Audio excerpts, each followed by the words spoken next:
All right, everybody, we're ready. How's it going? Holler if you hear us, everybody. Make sure we don't have happen what happened on Friday. You know what I mean? Remember that? Oh, yeah, no Friday. audio. People are just seeing you going. They couldn't hear anything. Is it working now? Well, I don't know. We're going to find out. Brianna, Pat Rod, Steven, anyone on the live stream.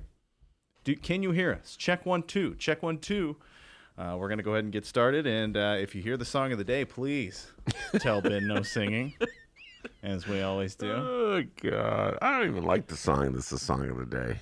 I just heard it, and I can't get it out of my mind. Oh, you're not a big fan of today's song of the day, huh? Yeah. All right. Well, we're going to hear what that is in moments. Should I switch the song of the day? No. Okay. I mean, go to a different song that I like. I mean, it's your there's song no of the rules day. here. There's whose name's that on that banner? Not Dennis. It doesn't say Dr. Doobie on there, does it? No. Does not say the doctor. All right, Pat Rod can hear us. We're ready to ready to rock. go. Here. Your Ben Joravsky Show for Tuesday, January 14th. It's just moments away. But before we get into this, we need to thank the following unions for jumping on board and sponsoring this program. Unions like the International Association of Machinists and Aerospace Workers. No, Ben, not Aerosmith. Local 126 and District 8.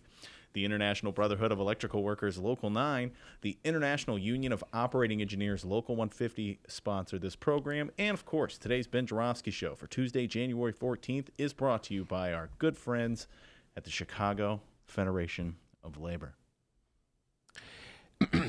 I learned the truth at 17.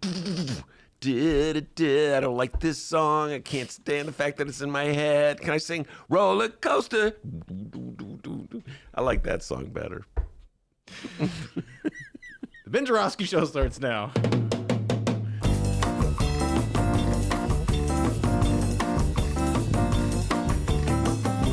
It is Tuesday, January 14th, and live from the Chicago Sun-Times Chicago Reader Studio on Racine Avenue, this is the Ben Joravsky Show.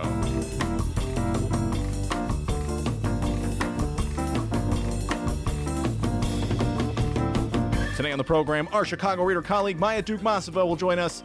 We welcome President of Planned Parenthood, Illinois, Jennifer Welch, and it's the return of campaign strategist Laurie Glenn with Juanita Irizarry of Friends of the Parks. And now your host. I'd say he's a friend of the park. Chicago Reader columnist Ben Joravsky. Hello, everybody. Ben Joravsky here. We're calling this Fall in Line Tuesday, and here's why. Good week. You have a good weekend, D? Yes. Well, you caught me off guard. I know you had a Popeye's chicken sandwich. Oh, my God. I love that thing. Yeah, I still haven't had one of those things. And plus, you had cookies at Subway. Okay. Can we not reveal that much, please? I love those cookies at Subway. I'm so hungry. Like 3 for $1. I mean, how can you turn it down? I could just see it right in my mind's eye. Anyway, I saw the movie 1917. Have them warm up the cookies at Subway. Oh, man, that's good right there, huh? Whoa. Hey, can you warm these up, please? Thank you. They can do that? They have a microwave, right? God dang, man. How come I didn't think of that? I love Subway, ladies and gentlemen. All right. That's correct. Thank you, Robert Mueller. I saw the movie 1917. Excellent flick. Oh, a movie about the year you were born. Oh, I walked Sure, that was into a that personal one. one for you. I remember the truth. I learned the truth at 17. That's 1917. Anyway, good flick.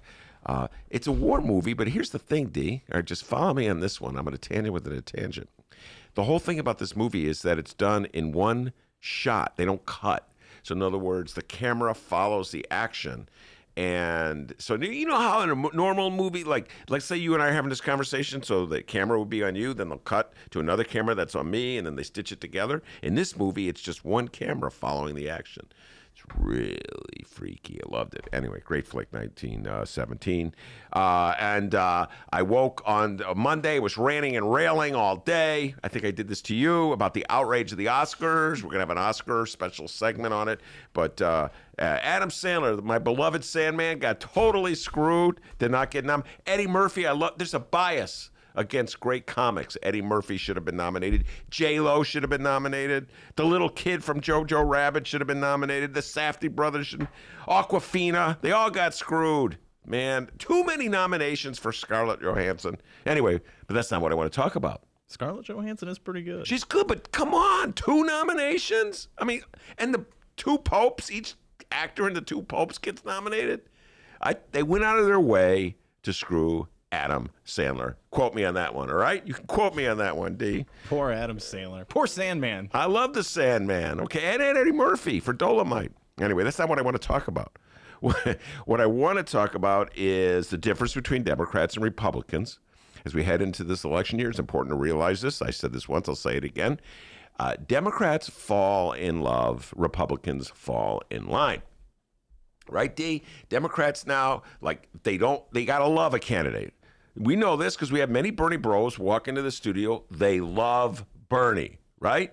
But when you talk about another candidate, like, I'm not quite sure. I'm for Elizabeth Warren. They'll go into like these minute details about Elizabeth Warren, why they can't support Elizabeth Warren because they love Bernie so much. And by the way, Elizabeth Warren, people the same way now they're mad at Bernie about some conversation that may or may not have happened between the 2 of them in 2018 over whether Bernie said a woman couldn't get elected president or not. I mean, so now they're mad forever. They're going to just hold a grudge forever it's sort of like a family that just can't get over something that happened in the year 1917, and at Thanksgiving in 1977, they're still arguing over it.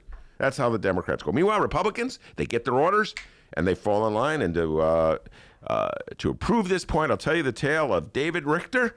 And D, you're going to say, who's that? Good question, D. He is a Republican candidate for Congress in New Jersey. I read all about this over the weekend in the New York Times. He's running against a Democratic a Democratic incumbent named Jeff Van Drew. All right. So the Republicans thought they could knock Jeff Van Drew out. This was a district that went for Trump, but it has a Democratic congressman.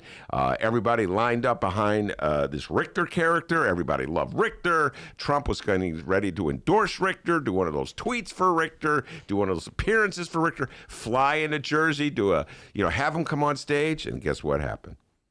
Jeff Van Drew, no dope, voted against impeachment, then flipped and went from becoming a Democrat to becoming a Republican. Now, Trump's excited. He loves this guy. Can't get enough of Jeff Van Drew. Trump has flip-flopped. Here's a big surprise. Trump was saying one thing one day about David Richter. Now he's saying something completely different. He's going to invite Jeff Van Drew. I think he actually invited Jeff Van Drew to the White House. He's going to fly into Jersey for Van Drew. He's going to send out tweets in favor of Van Drew. All of a sudden, Republicans in New Jersey who were supporting Richter, flip-flop. Now they're for Jeff Van Drew. Wouldn't it be crazy if his name was Andrew Van Drew? Well, that'd be weird, right? Whoa. Oh, my God. Man, I could see you've been enjoying the legal cannabis. Anyway, what was that? It's a phone. It reminds me, I haven't talked about this in a while, D. Do you remember that I've talked about this in the old days? Bewitched, the TV show Bewitched. I talk about this all the time. Yes, type millennials. As we know, the star of Bewitched. Got a lot of 2020 content coming up today. Don't worry. Well, go ahead, Bewitched. Bewitched was Darren, and Darren was, the star was the what was her name? Samantha, I think. Very right? good. Samantha, I think. Like he doesn't own the entire complete DVD collection of Bewitched, and he hasn't watched it 20,000 times. I don't know. I think her name is... My nickname back in the day was Dewitched, because I loved it so much.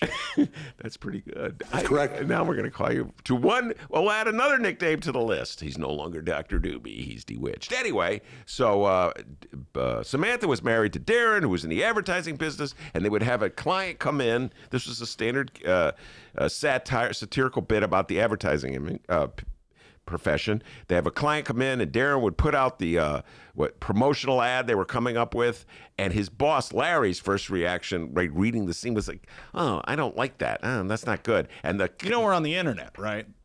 2020. Yeah. Internet. Yeah. Not AM radio. Oh, yeah. Bewitched talk is perfect for AM radio. The days before you were fired. Oh yeah, I was fired, wasn't I? Well, hey, go ahead, Bewitched. So anyway, so then Darren would say, "This is my presentation," and Larry, the boss, would say, "That's terrible, I hate it." And then the client would go, "I like it." At which point Larry would immediately say, "You know what? I like it too. And that's how Republicans are with Donnie Trump. Oh, Larry. They'll say, I love David Richter. Donald Trump will say, no, I'm for Jeff Van Drew. And the Republicans will immediately flip-flop and go, I love Jeff Van Drew. So that is the Republican Party. They fall in line. They do whatever the boss say. Donald Trump says jump. They say how high. Democrats, meanwhile, are like, I don't like him. He's mean. I don't like her. She's mean. I will only vote for him. I won't vote for her. No wonder you lose all the time, Democrats. You always fall in love. Still holding these ancient grudges from the year 1917. Get over it, Democrats. Man, that thing between Bernie and Elizabeth Warren, I'm going to be talking about that all day. He said this. I didn't say it. Yes, you did. No, you didn't. There you go. Going into the debate, there you go. Fighting over what Bernie may or may not have said in a conversation that was supposedly off the record in 2018. No wonder Democrats always lose. They just think they're perfect. And if everybody's not perfect just like them, forget it. I'm not a perfect person. Except for Governor Pritzker admits he's not perfect. All right, we got a great show today, everybody. Maya Dukmasova's coming in, and she's got a few things to say about the whole Bernie Elizabeth thing. I can't wait to hear that. Jennifer Welch will be here from Planned Parenthood. They got a big fundraiser coming up. Juanita, Irizarry, and Laurie Glenn. They're sort of like kind of know-it-alls. You know, they're know-it-alls in their own way, right? They know, like we talk about the political know-it-alls, Jacob Kaplan and Danny P., the Northwest Side know-it-alls. We had the South Side know-it-alls until one of them he knew everything except how to get to the studio on time. We'll bring him back. I don't hold a grudge like Elizabeth Warren's. He said something mean. I hate him. Bernie bros. They did something bad 15 years ago. I'll never vote for him again.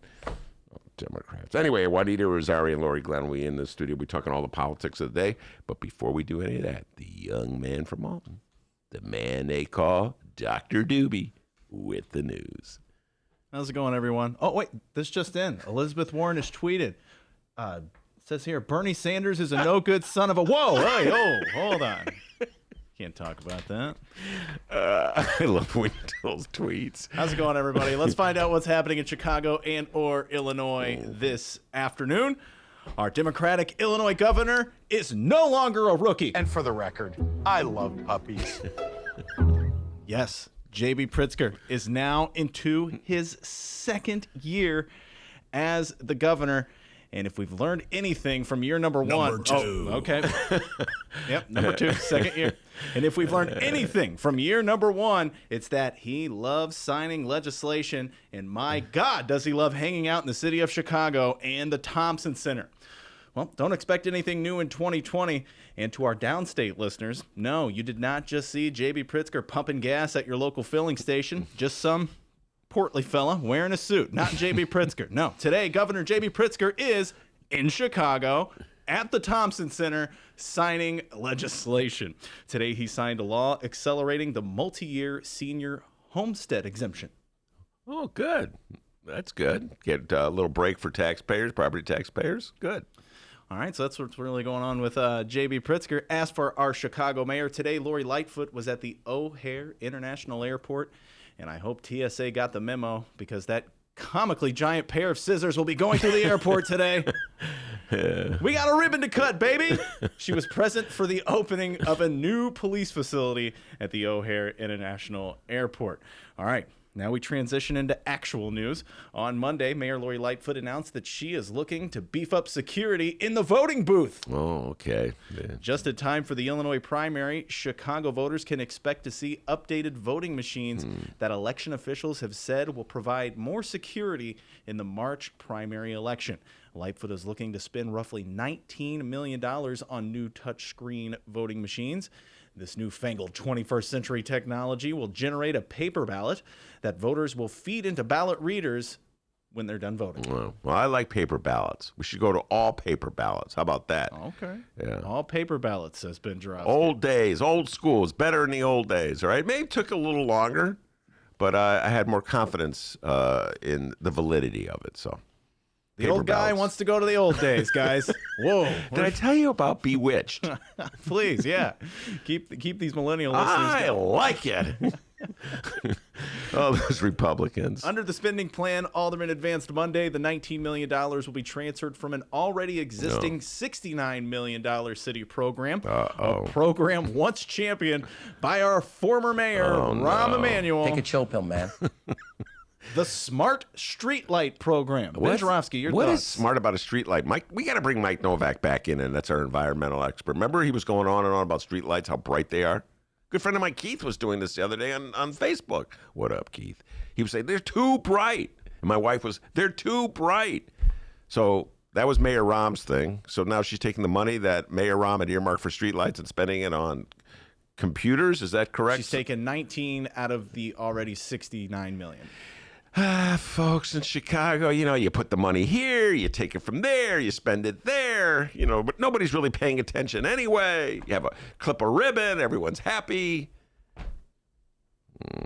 I'm very skeptical about this, D. I have actually not seen this particular story because I get my news on the 24-hour cycle from It'd newspapers. really help if you would look online for that news, especially, I don't know, being the host of a podcast. I don't know, that'd probably help. And then tomorrow will be in the newspaper, like the real thing. And I'll come in, D, man, you see this story? I saw it yesterday on the internet. Very similar to how on Tuesdays, D, how was your weekend?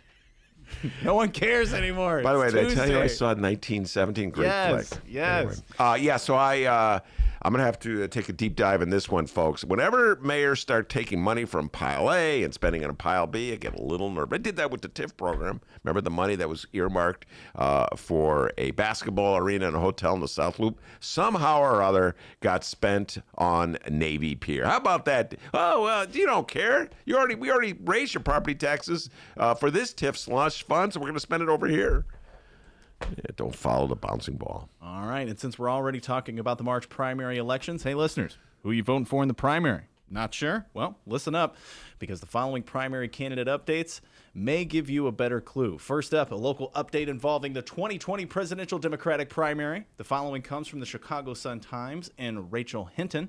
And to all of our completely clueless voters who just show up and vote for the first name they see on the ballot, still not sure if you guys exist, but we have your pick for president in the primary. Minnesota Senator Amy Klobuchar has sealed the first spot on the Illinois primary election ballot. Yes, now this is dedicated, this whole issue of who gets the first position on a ballot or the last position is rooted in the notion that you, the voters, are not bright. Okay? That is what the prevailing view of the people who run the city of Chicago, the state of Illinois, actually both parties, really. Republicans believe this too. They believe you're stupid. They believe you're lazy. They believe you don't pay attention. So there's two things here. One, you'll vote for the first name you see, whether you recognize it. Oh, well, she must be good. She's the first on the ballot. I'll vote for her.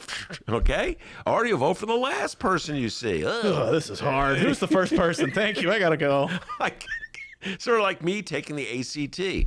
Oh, God. I'm just going to start poking holes in this thing. That was me taking the ACT. Get out of here. That's a Chicago voter or an Illinois voter, any voter, really. I'm just going to. Amy Klobuchar, that looks good. I think I heard of that name, Amy. There's a song called Amy. Amy, I'm in love with you. And so I'll vote for Amy Klobuchar. So they think you're an idiot. That's what they think. The other thing is, this was explained to me, no, Ben, it's not that we think voters are idiots. Let's hear this spin. This is the other spin. This is not as bad. It's not that we have such a low regard for them. It's just that if there's more than two names on a ballot, follow me on this one, folks, it's easier for you, the dim-witted voter, to find the name that you want if it's first. So like 5 names, oh, God, I'm confused. There's 5 names. I can't do it. I'll just, it's up there. It's the first name. Whew. Oh, wait, what did I show up here for again? They have such a low regard for you people. They think you're idiots and dimwits. And by the way, as I said many times, it's hard for me to argue with it when I look at some of the people you voted for and have elected, okay? So they make a compelling point, especially when I look at the results of the 2015 mayoral race when the people of the city of Chicago thought, I think I'll reelect Mayor Rahm Emanuel even though he has buried evidence of a murder. So anyway, and he's closed schools and he's insulted people. I'll vote for him anyway. I'm a Chicago voter. So that's why they have a low opinion of you, because you keep voting for them. Anyway, that's why it's so important, Amy Klobuchar, to have that #1 position. So once again, clueless voters, Amy Klobuchar just did all the work for you. She's the first one on the ballot. Just hit that and you can go home. The rest of the ballot includes former Massachusetts Governor Deval Patrick. Yeah, I can't believe he's still running. He was the one who jumped into the race. At some point, he thought it was a good idea to jump in the race because it looked like Democrats weren't rallying behind anybody, and now he's stuck running. I mean, nobody's talking about Deval Patrick. No. You So know? he's second on the ballot, followed by Vermont Senator Bernie Sanders, former Vice President Joe Biden, and former mayor of New York, a.k.a. Ben's favorite, Michael Bloomberg. Massachusetts Senator Elizabeth Warren follows next, then ex-mayor of South Bend, Indiana, also Ben's favorite, Pete Buttigieg. Then hedge fund manager Tom Steyer, followed by entrepreneur Andrew Yang, took the 6th through 9th spots on the ballot. All those people there. Those whose campaigns weren't in line on the first day will round out the bottom of the ballot. That includes Colorado Senator Michael Bennett. He's in the still 10th running? Spot. He's still running. Dang. Michael Bennett in the 10th spot, followed by former Maryland Rep. John Delaney. He's still running? He's still running. Oh, my goodness. And Tulsi Gabbard. Oh, yeah, and Cory Booker dropped out of the race on Monday. CB, so is he on the ballot? Are they take him off the ballot? Dropped out of the race. I thought Tulsi had dropped out too. No? Nope. Is she still running? Nope. I saw Tulsi weigh in. We're going to talk about this with Maya on the great spat between Bernie Sanders and Elizabeth Warren. Elizabeth Warren's pretty desperate here. She's dredging up this conversation from 2018. But Tulsi Gabbard weighed in. I don't know if you saw that. You see that, D? Tulsi Gabbard weighed in and said that she had a conversation with Bernie about running for president. She had told, I think Tulsi supported Bernie back in 2016. Did she not, Dennis? I think she did. So she felt compelled to talk to him about her candidacy, even though she had supported him in 2016. She was going to run this time around. And she claims that he was a perfect gentleman about it and just said good luck and never said anything about women can't win. So anyway, Democrats, they love to fight. All right, so there you are. That's the local news there. We also got some Kim Foxx news to talk about as well. Let's just get that out of the way now. Kim Foxx has cleared the first round of political election hell. She's powered through her petition challenges and will, in fact, be on the March 17th primary ballot. Anything you'd like to say? Yeah, about that? I wasn't surprised. We talked about this with Jacob Kaplan, the executive director of the Cook County Democratic Party there, of course, supporting Kim Foxx. He was very confident, very cocky. Remember, she'll make the ballot then. Yeah, no problem about it. So this is the games people play with getting on the ballot. And, the libertarian me says just let everybody run. Just have a filing fee to cover expenses. This games we play where we kick people off. We have these crazy rules governing the petitions. They have to have every I has to be dotted and T crossed. It's a bizarre collection of rules and regulations governing how you're supposed to fill out the petition. If you miss anything, if you trip up, they could knock you off the ballot, throw out your signatures. So I don't know. I think it's a strange way of going about business. I would have been really surprised if Kim Foxx had been knocked off. And as you know, Robert Fioretti was the person who challenged her petitions. Bob Fioretti, the former alderman of the 2nd Ward.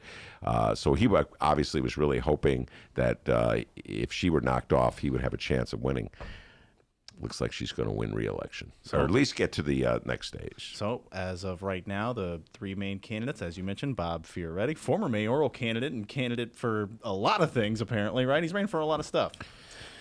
He also is a runner. Oh. Just in A general, literal I runner. think Bob Fioretti just likes running, just physically. I didn't know he was in a general. runner. Oh yeah. I just felt like running. Forrest Gump. I did not know that. Yeah, he ran. Let's see if I could do this. He ran for Cook County Board President. He ran. Well, he ran for alderman. He's the alderman of the 2nd Ward. He ran for mayor. I think he's run for mayor twice. Am I correct on that, Maya? And now he's running for state's attorney. Did I forget anything? Cook County Board President, mayor twice. That's 3. And now state's attorney 4. I think 4 different things since he's been alderman. So he likes to run. Mm-hmm. Has he won any of them? No. Oh, okay. Oh, well, he was the alderman of the second ward. And I always say this when I mention Bob Fioretti. I appreciate him because he gave me some inside information once about the TIF program that was very helpful to me. So don't say anything bad about Bob Fioretti. All right, I won't. He can now focus on the race between him and Kim Foxx, and also, let us not forget, our new candidate and my favorite guilty pleasure of 2020, Bill the Bro Conway. He's a bro. Bill the bro. I'm going to ask Maya to weigh in on this, the difference between a bro and a hipster. I was very There you confused are. about that. We'll keep you posted on these stories as today's program rolls along. Don't go anywhere because, as you see, live streamers, Maya Dukmasova is here, and we are ready to talk all things local, national, all things politics. It's the Joravsky Show, live from the Chicago Sun-Times.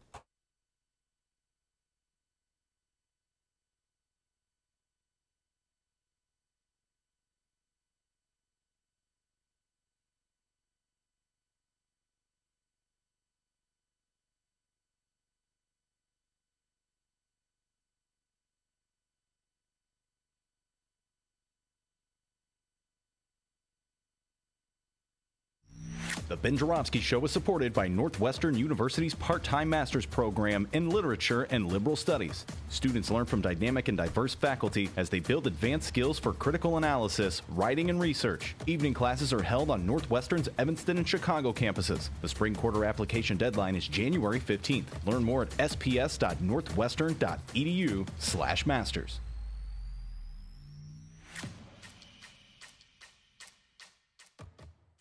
Read the Chicago Reader to get up to speed on what's what in Chicago. Culture, food, arts and entertainment, weekly concert listings, weekly event listings, the environment, travel. I can continue, but you get the point. And for all of you Chicago political junkies, raw weekly columns on real city politics from Maya Dukmasova and our very own Ben Joravsky. The Chicago Reader, free to the public in newsstands throughout the city and online at chicagoreader.com. Read it now and be a more informed Chicagoan. How did you go from sharing stories over the years to deciding to write a book? Good question, Mayor. Good question. Welcome back to the Ben Joravsky Show. I love that you have audio of this. Live from the Chicago Sun-Times. That Dennis is really good at his job, ladies and gentlemen. That is a clip from an interview that Mayor Laurie Lightfoot conducted with Hillary Clinton. How did Chelsea. you go from sharing stories over the years to deciding to write a book? Good question, Mayor. Good question. Was it? Good question. What a That great entire question. that entire event was so excruciating. It was so bad. We talked about it was a great Maya riff. There's some great Maya riffs that comes in this show, and she just riffs. She's got ready one about Iran and government lying. We'll get into that one. And Bernie and Elizabeth Warren and the Democrats and how they love to have fights over stupid things. We'll get into that one. Bros versus hipsters. She has some passionate feelings about that one. But we have to promote something. Which one? What are we going to promote right now? We're going to promote our February show at the Hideout. So, folks, I know you've been just waiting with bated breath because we had to cancel the January show because the Hideout had to do some repairs in their bar. So the February show will be on February 2nd, first Tuesday. No, second or third? I think it's the 4th. 4th? Yeah, it's the first Tuesday of the month. So, yeah, we're all looking everybody at our books. look at, so yeah, the 4th. So February 4th, first Tuesday of February, we're going to have Brandon Johnson, Cook County Commissioner, and Alderman Carlos Ramirez Rosa joining us on the show to talk about Bernie Sanders and Elizabeth Warren. Carlos Rosa is a delegate for Bernie Sanders for the state of Illinois, and Brandon Johnson is a delegate for Elizabeth Warren. So they both feel passionately about their candidates of choice for this presidential election, and we're gonna, you know, sort of as proxies for these campaigns, we're gonna grill them about various positions and really try to get a sense of where the common ground and where the serious disagreements are. I mean, I personally, my biggest question for these camps is, you know, what would be the harm in joining forces? I've still not heard a really good argument about what these candidates would have to lose if they join forces, and it always feels a little bit just overextended and strained and a reach. When differences between these campaigns are articulated, the things that they claim to be, the ways in which they claim to be so different from one another, just, I don't know. there just seems to be so much more in common than there is than there is of a difference. And I mean, this is a good segue into what's this news that came out today about allegedly Bernie saying that a woman can't be president in 2020. This is Elizabeth Warren's campaign has put this out there that they had a meeting where he said this at some They had a time ago. conversation in 2018 and where presumably Elizabeth Warren was letting Bernie Sanders know that she was running and asking him whether he was going to run again. That kind of conversation that candidates have. They're known to have that and try to figure. And Elizabeth Warren is alleging that during that conversation, Bernie Sanders told her that the people of this country will not elect a woman as president. And so Elizabeth Warren's people have put that out there as an accusation to show what? What are they trying to show with that accusation? It's like to cast aspersions on Bernie Sanders and to make him look bad. This is like a, just like a kind of a, I mean, I'm not saying there's anything that it's good that he said this or that he's right or whatever if he did say it, but it's just like bringing this up is not it, like it's an attempt to discredit his campaign, I suppose. But I don't know. It's just kind of sad to me because this is not what's going to get either of them elected.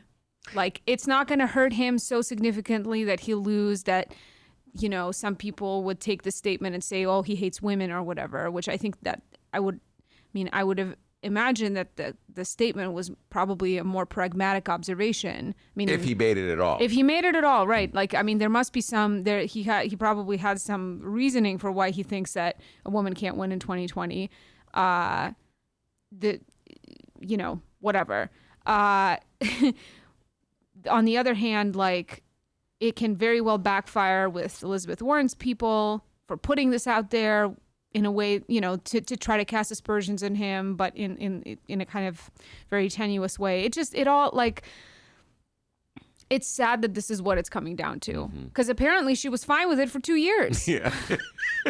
Whatever that conversation was, Yeah, I mean, that's it a didn't valid bother her point. that Yeah. much. And I have not had a sense that they had a gendered animosity in between them. Yeah, I feel like we were on the high road, and now we just kind of hit the low and road. it's like, what, We were on it for a while. in the meantime, like, this isn't helping either of them. Well, and in defense of Elizabeth Warren, I don't even know what I'm about to say is a defense of Elizabeth Warren. In the tit for tat that's going on in Iowa right now between these two campaigns, this began where Bernie Sanders supporters had these talking points, which is funny. If you ever worked on a campaign, they give you talking points because, again, the estimation of the voter is so low, and the estimation of the person, even the supporter, is so low that they're so concerned if you deviate that, their talking point for one moment, you'll lose everything. So they had this talking point where they were bashing Elizabeth Warren, saying she was the candidate of the elites. And so when that emerged in the middle of Iowa, the Warren people were outraged. Bernie Sanders said, I knew nothing about it. That started this fight. And that's when Elizabeth Warren came back and said, we had this conversation 2 years ago. So in other words, they're getting petty. It's also just like, it's so stupid. Candidate of the elites. What candidate isn't the candidate of the elites? I mean, even populists are like, what does that mean? The candidate of the elites, the elites like them? The elites always like, there's always elites liking all of the candidates. There were elites that were all about Donald Trump too. I mean, it's the whole myth that this was like some big working class uprising that got Donald Trump elected. The money and the campaign and all of that stuff ran on, people, bros. To your point, there were all kinds of college educated bros and white women, college educated white women, got Donald Trump elected. So I don't know what that means, that she's the candidate of the elites. I don't know. Maybe that's supposed to be persuasive. My guess is it's a kind of elitist to think that this would be a persuasive argument to people in Iowa. Just assuming that the people were going to have some kind of knee-jerk reaction to that. I don't know. Well, I assume that every campaign, I do not know this for a fact, but I assume that every campaign has done its focus group research, and they've come away from those focus groups with some general themes that if they promote will benefit them. Either benefit them by promoting themselves in a certain, accentuating a certain positive thing that people have, let's say, about Bernie Sanders, or the counter, help their campaign by undercutting the other candidate by accentuating negative points that the focus group has said about him. Yeah. So my guess is that both the Sanders campaign and the Elizabeth Warren campaign have done this. And they really should be focusing on Joe Biden and Pete Buttigieg. Their whole entire messaging and undercutting tactics should be aimed there. That's their real opponents. Elaborate on that. Well, I mean, look, what these candidates have more in common than they do having a difference. And it doesn't benefit their wing of the Democratic Party for them to be, squabbling. Meanwhile, I mean, people are just swooning over Pete Buttigieg, who isn't a progressive, who's definitely he's definitely a candidate of the elites if there ever was one, just as much as Joe Biden is, maybe more so even. And I don't know. I feel like in the progressive wing of the Democratic Party, it should be seen as a strength that there are two candidates who are espousing so many progressive policy ideas and kind of visions. And it's just sad to see them be wasting their energy on bashing one another, or casting aspersions on one another rather than focusing on people who really have meaningful differences with them and whose policies would be, meaningfully at odds with what Liz Warren and Bernie Sanders' visions for the country are. Well, tonight there'll be a debate in Iowa, and we'll be talking about it at length tomorrow. Samina Mustafa will be in the studio to discuss it. Jackie Algie will be in the studio to discuss it as well. And all along, there have been predictions that Bernie Sanders and Elizabeth Warren are going to go at each other. These are past debates, Maya. My guess is, and all along, they proved those predictions wrong by they've stood in alliance with each other, following your suggestion. They've supported one another. Like if one said the other thing, they say, I'm with Bernie in this, or I'm with Elizabeth in that. So they've been rowing together. They've been rowing together. It looks like tonight they're going to be hitting each other over the head with the oars. So that's my guess. But I was wrong the last time. I predicted they were going to go at it a couple debates ago, so we'll see about tonight. Yeah. If they decide, like their strategists say, look, Elizabeth, if you want to win this Iowa caucus, you got to damage Bernie because his voters are potentially your voters. Personally, I believe that just hurts both campaigns. Yeah. They need to be getting voters out. Yes. From what I hear, Bernie's ground game in Iowa has been really good. That they're really focused on canvassing and voter registration. I mean, get voter outreach and get out the vote efforts. All right.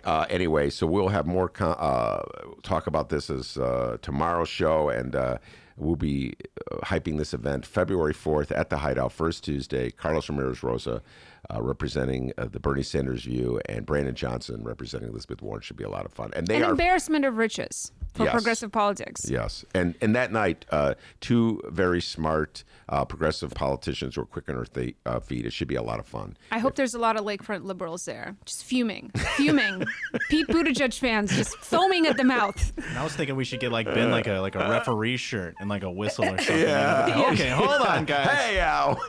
That'd be great. I was at a restaurant yesterday, actually discussing Iran with an Iranian friend of mine, and there was next to us there was this couple. I don't know if they were friends or a couple or what, but at one point I overheard the man saying these people were like your generation, Ben. They were like boomers, and the guy was like, Pete Buttigieg, that guy is so smart. That guy is so smart. He's only 38 years old. He's so smart. And I was just like, God, it was just so frustrating to listen to this guy wax poetic and saying nothing other than that, oh, he's so smart. This is all the ad. This is the ad. This guy's very smart. And my friend later said to me, I should have turned around and said, did you know his dad is a Marxist? That is correct. Yeah. And that I would wonder have if these flipped up. people knew. Is he still a Marxist? I don't know. Listen, we haven't heard a word out of him. Yeah, One of the they've kept that country's guy. premier Gramsci scholars. Yeah. I would be shocked if he's not a Marxist anymore.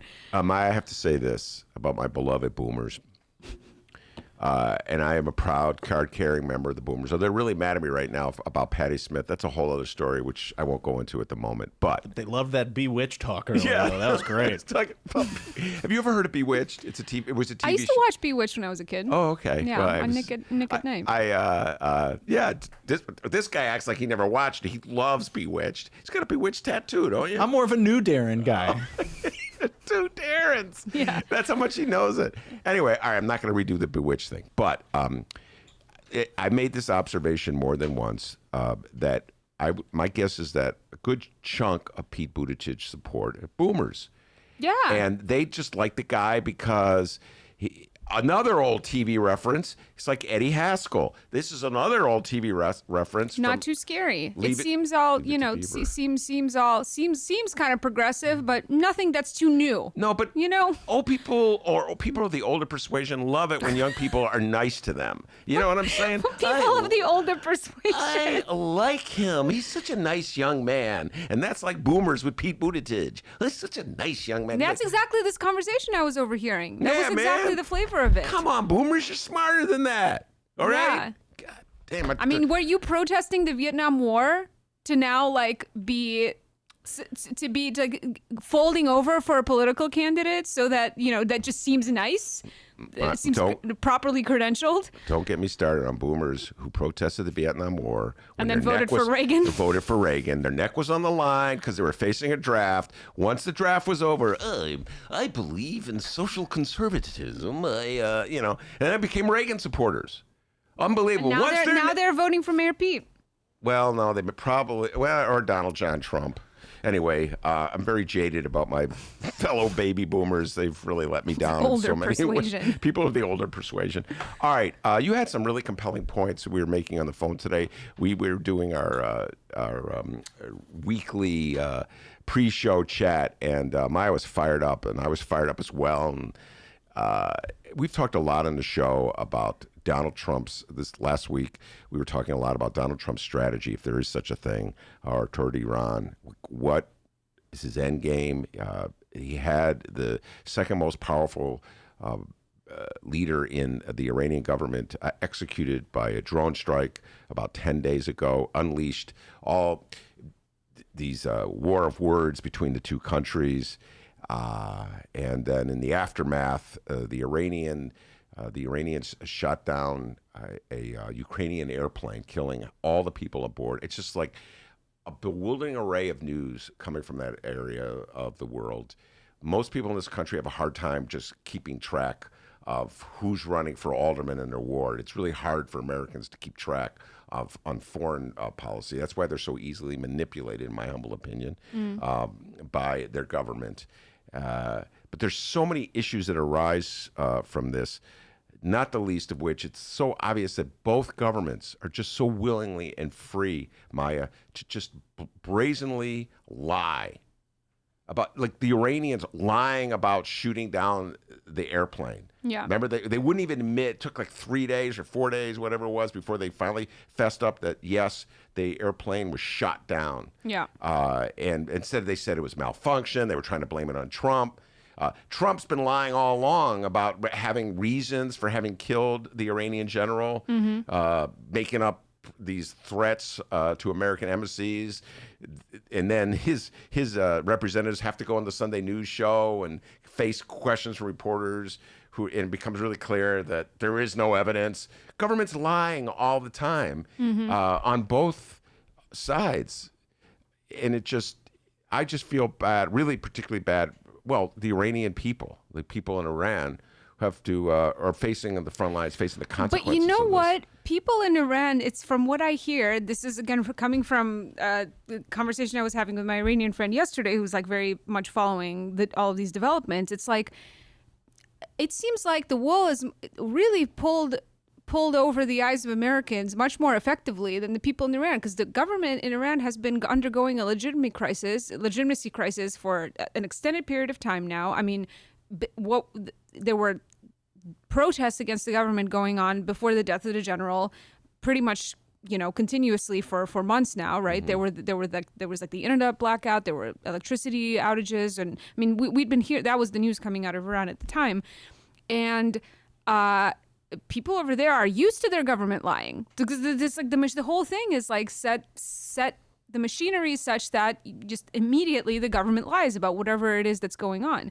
and what my friend was explaining to me was that like the killing of this general was just like this tremendous like gift to this Iranian government that's experiencing a crisis of legitimacy. Now they finally have like something to kind of use for their advantage. They have Gift this in quotes, right. by the Well, way, gift, yeah. in the sense that now the people are mobilized. This is like a big national tragedy. The government has some breathing room from these protests. You have like patriotic sentiments welling up and blah blah blah. And then they go and they shoot down this plane, like, I mean, which is basically a screw up. This was like they screwed up and lied about it immediately, which now, I mean, people now are extremely mad about this because the plane was full of Iranians, even though there's Canadian nationals and American nationals and, some Ukrainians too, but it was a plane full of their own people. So people are pissed about that, and they're mad at the government now. And so the way my friend put it, it's like the Iranian government had never climbed so high in terms of like having an ace in their hand of like something as that can be used so effectively for their purposes than like the death of this general, the killing of this general. Like they had never ascended to a level of like something that big that they could use for their kind of purposes and their political, reviving their political legitimacy and all of that. And it's like they lost it. They screwed it up like royally for their own propaganda kind of purposes domestically. So and he said it's quite sad that at the end of the day they had to confess about the lie because, I mean, he thinks that it's really because of the pressure from the Canadians and the Americans, and probably most from Justin Trudeau. So that was like really the most important pressure point. And once again, like Iran is in a position where something that's like sort of positive and that the government is being forced to say the truth about what happened is happening at the behest of like foreign intervention, essentially, which is like, the whole tragic saga of the last like 60 years is like things happening domestically that are as a result of foreign intervention. So yeah, it just seems like a really, the whole thing is like tragic in so many ways. But what I will say is that it seems that from how my friend was describing the situation is that people have not, I mean, the government over there is continuing to undergo a crisis of legitimacy, and that people are not getting hoodwinked. Like now, the death of the general has receded into the background for a lot of people because of this like horrendous, like, the death of so many just regular civilians, like Iranian people, for the sake of this conflict. So I don't know. Meanwhile, over here, No, meanwhile, okay. people still think the government isn't lying to them. Well, I don't know about that. You said something, and I wrote it down. People over there are used to their government lying. In most places, people are used to their government's lying. Yes.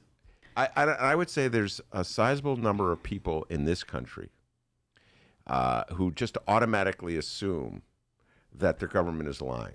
Yeah. And I try not to fall victim to that. But it's really hard not to, because we spend so much of our time, like sort of like digging at, like something will happen in the world. And then there's this instinctive knee-jerk reaction that leaders have or their publicists have to like put the spin on it so that they don't get blamed. And they almost want rather than the truth to come out, they'd rather just have the matter recede. You get what I'm saying? I mean, we saw this happen, so much you talked about so much, like locally with Kim Fox and Smollett Gate. how she handled that. It happens all the time. When something ever embarrassing happens to an elected official, there's this instinctive knee-jerk reaction to put a positive spin on it, to see if they can divert attention to somebody else, blame somebody else, shift the blame to somebody else. And reporters spend so much of their time then digging through the rubble of all the spin. We saw this with the Quan McDonald video. Like, did we believe the official explanation of the mayor of the city of Chicago that he held back on releasing the Laquan McDonald video? First of all, that he didn't watch the Laquan McDonald video, or did he hold back on it? He held back on it because what? He wanted the investigation to proceed. Did you believe that? Do people in the city of Chicago believe that? Do they believe what their officials tell them? I think we have a huge credibility problem in this country as well as in Iran. I think, well, yeah, but I think that the difference is that here, you don't have to just kind of be in this. You can actually find out the mechanics of the lie. Like perfect example is this thing about this rape cover up in Champaign. Like here, there's a possibility to obtain the email that retains that makes the reference, right? And now we're watching unfold in front of our eyes the people scrambling to try to make up something to cover their behinds on this, you know. So the thing that's crazy is that you can watch this a million times, like this every day across states and municipalities all over this country. This kind of thing is going down, and still people are then, you know, at the end of the day, when it comes to election time, it's like, who can give them the best commercial? Pete Buttigieg. Yeah. You know, they're like, yeah. Or Mayor Rahm. Yeah. All, you know, it's all the same ilk. Nice marketing. Yeah, we've been talking a lot about Maya's making reference to the story that broke last week. WBEZ uncovered an email that was sent by Michael McCain, an ally to House Speaker Michael Madigan. We talked a lot about this last week. We had Dan Mahopoulos from WBEZ on talking about it. But in this email, it's such a convoluted, complicated story. But in this email, Michael McCain was advocating to two former high-ranking aides to Governor Pat Quinn. There's so many names in this story, Amaya. When you unpack it, you just have all these. I did this for the reader. I had to write this thing for the reader about this story, and I realized there's like all these names. I was like listing the names anyway. So this email was written by McCain to Pat Quinn's former high-ranking aides to Pat Quinn, advocating leniency on behalf of a gentleman who had done something wrong and was being punished or about to be punished, and he said he helped us with the rape in Champaign, and this was an email that was written 8 years ago. It's suddenly the reporters, Dave McKinney from WBZ, stumbles upon it like, what rape in Champaign? How did he help you with that rape in Champaign? And now, now everybody's trying to figure. Nobody quite knows what the rape in Champaign alludes to, but he's trying to figure it out.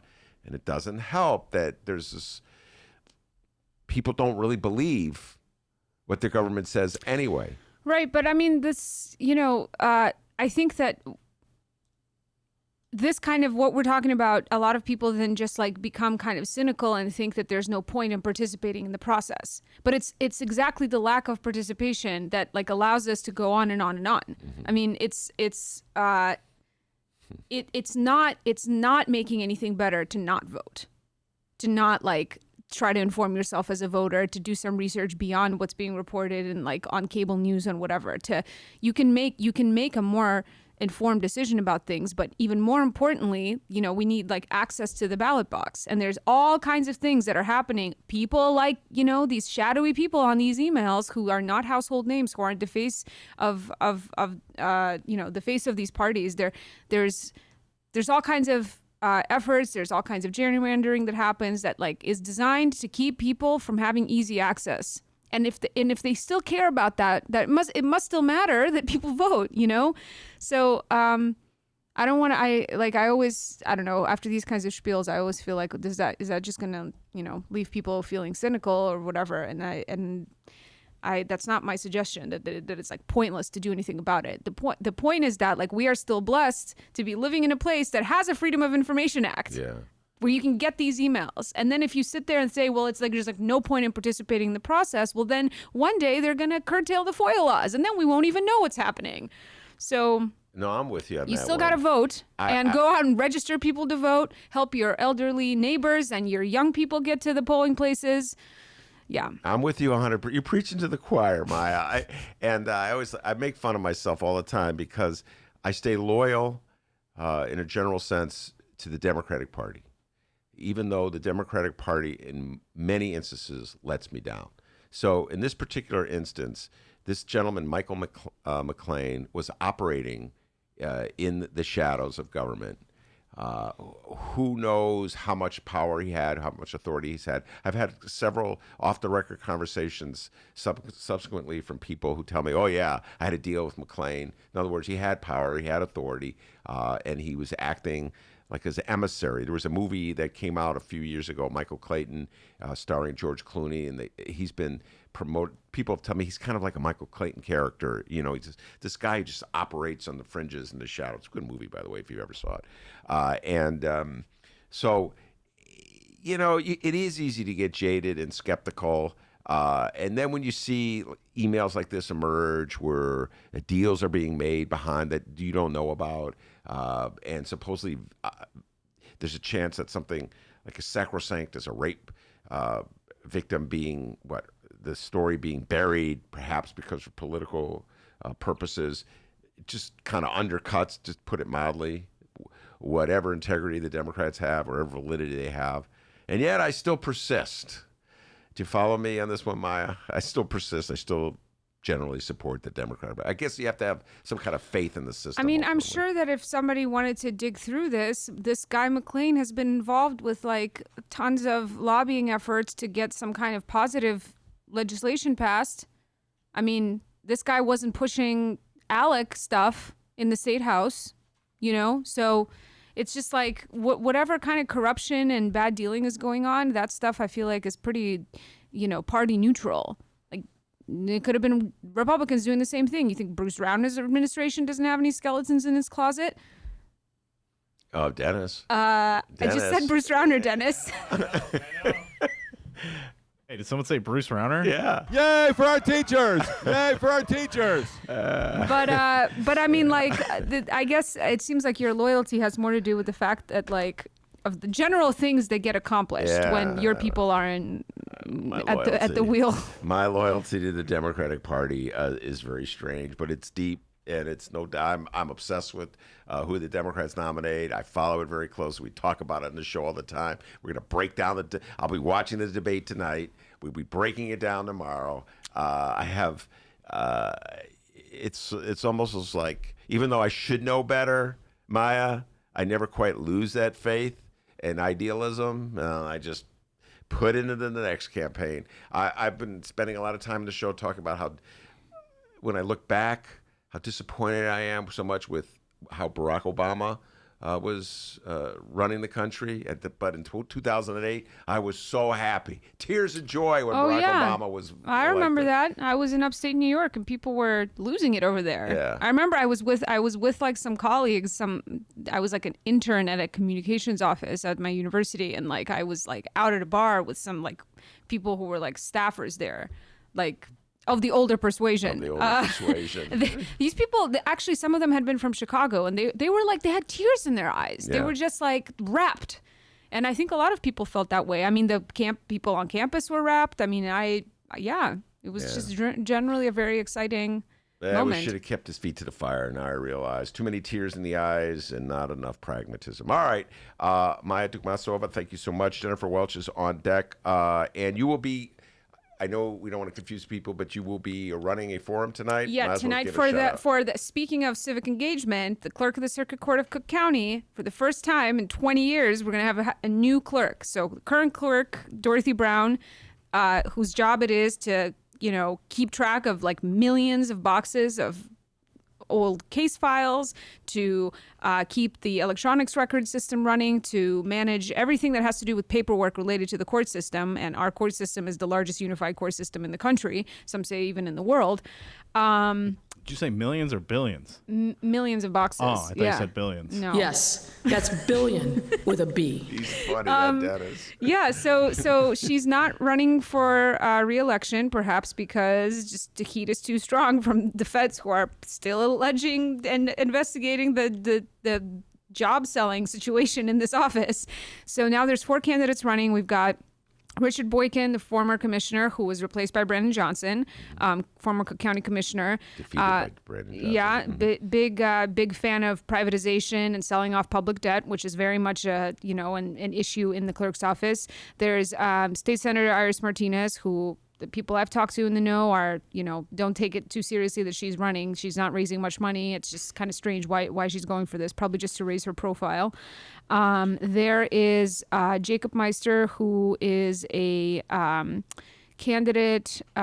He's like a Fritz Kagi type in this whole story. He's like an independent attorney who's running as a progressive, who like works in the court system and sort of taking the approach of like, I know the real problems. And the last person is who was it? Boykin, Martinez. Oh, Cabunargi, Michael Cabunargi, who's on the Board of Review. So he's the Democratic Party's pick for this seat. Not clear at all why he would be a better candidate than, say, Boykin or Martinez. The Board of Review is an office that employs something like 100 people. The clerk's office employs like 1,400 people. It's a big change. The Board of Review does not engage in the kind of work that the clerk's office does. An additional challenge for all these candidates is that they'd be taken over in an office filled with employees who a lot of them got there through patronage kind of hiring. So there's challenges on the technical end, on the staffing end. And so the forum tonight is hopefully going to shed some light on how these folks are going to try to approach these problems. All right, very good. Maya, thank you so much. Every Tuesday on the show, Maya comes in, we talk politics. Jennifer Welch is on deck. We're going to bring her on when we return.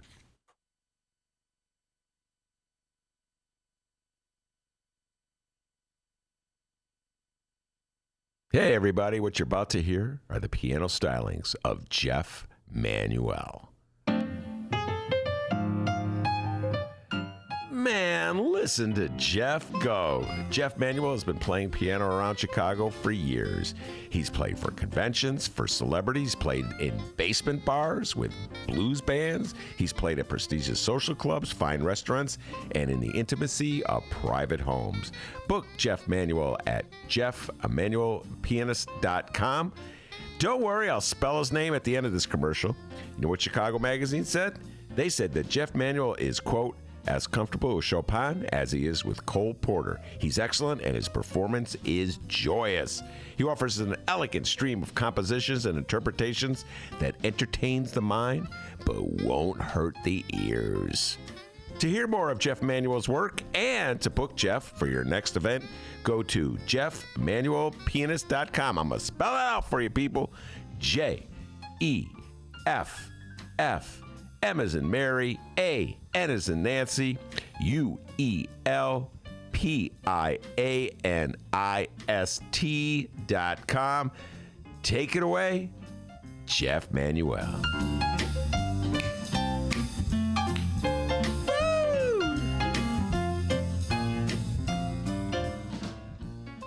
Did you know that 40% of the people in Illinois opt to be cremated?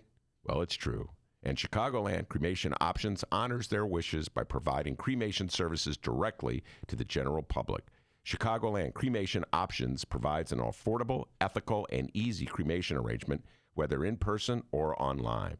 Save thousands and streamline the process by going directly to Chicagoland Cremation Options. It's a family-owned business operated by my good friend, Douglas Klein. Here's how you reach them. ChicagolandCremationOptions.com. One more time. ChicagolandCremationOptions.com.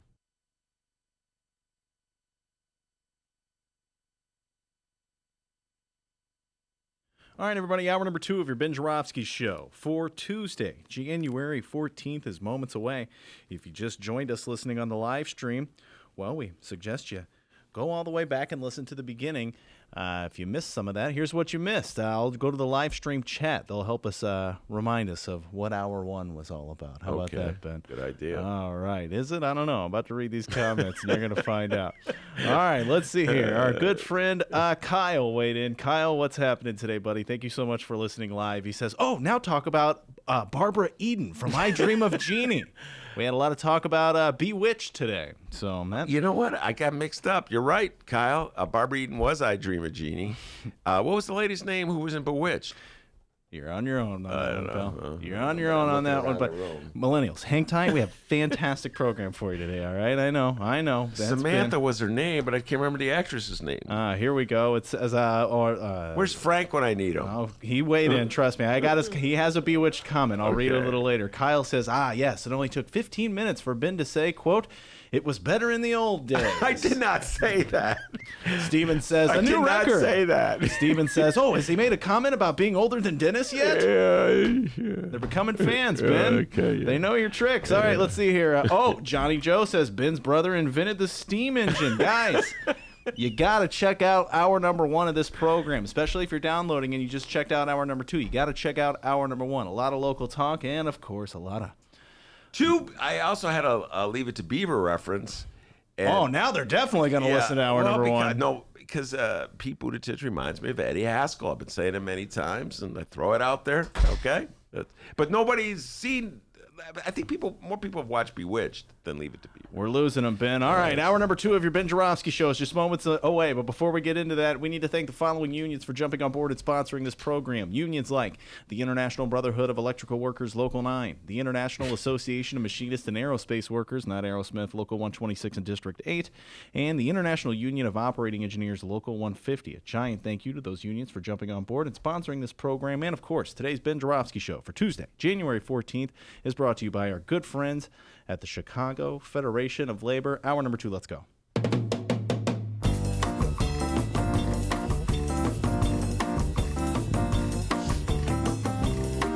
It is Tuesday, January 14th, and live from the Chicago Sun-Times Chicago Reader Studio on Racine Avenue, this is the Ben Joravsky Show.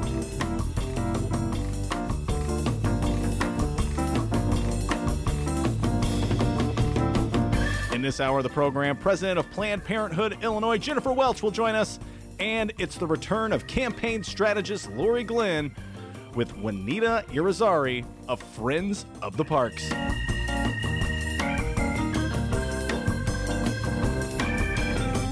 And now your host, maybe the biggest Bewitched fan on the planet, Chicago Reader columnist Ben Joravsky. Actually, I was not a big fan of Bewitched. I just love that scene where Darren lays out the strategy. Larry, his boss, says he hates it. The client says he likes it. And Larry immediately flips and says he likes it. And it reminds me of Republicans, the way they flip-flop whenever Donald Trump orders them to do so. And our good friend Frank weighed in. Elizabeth Montgomery is Bewitched. Thank you, Frank. That's correct.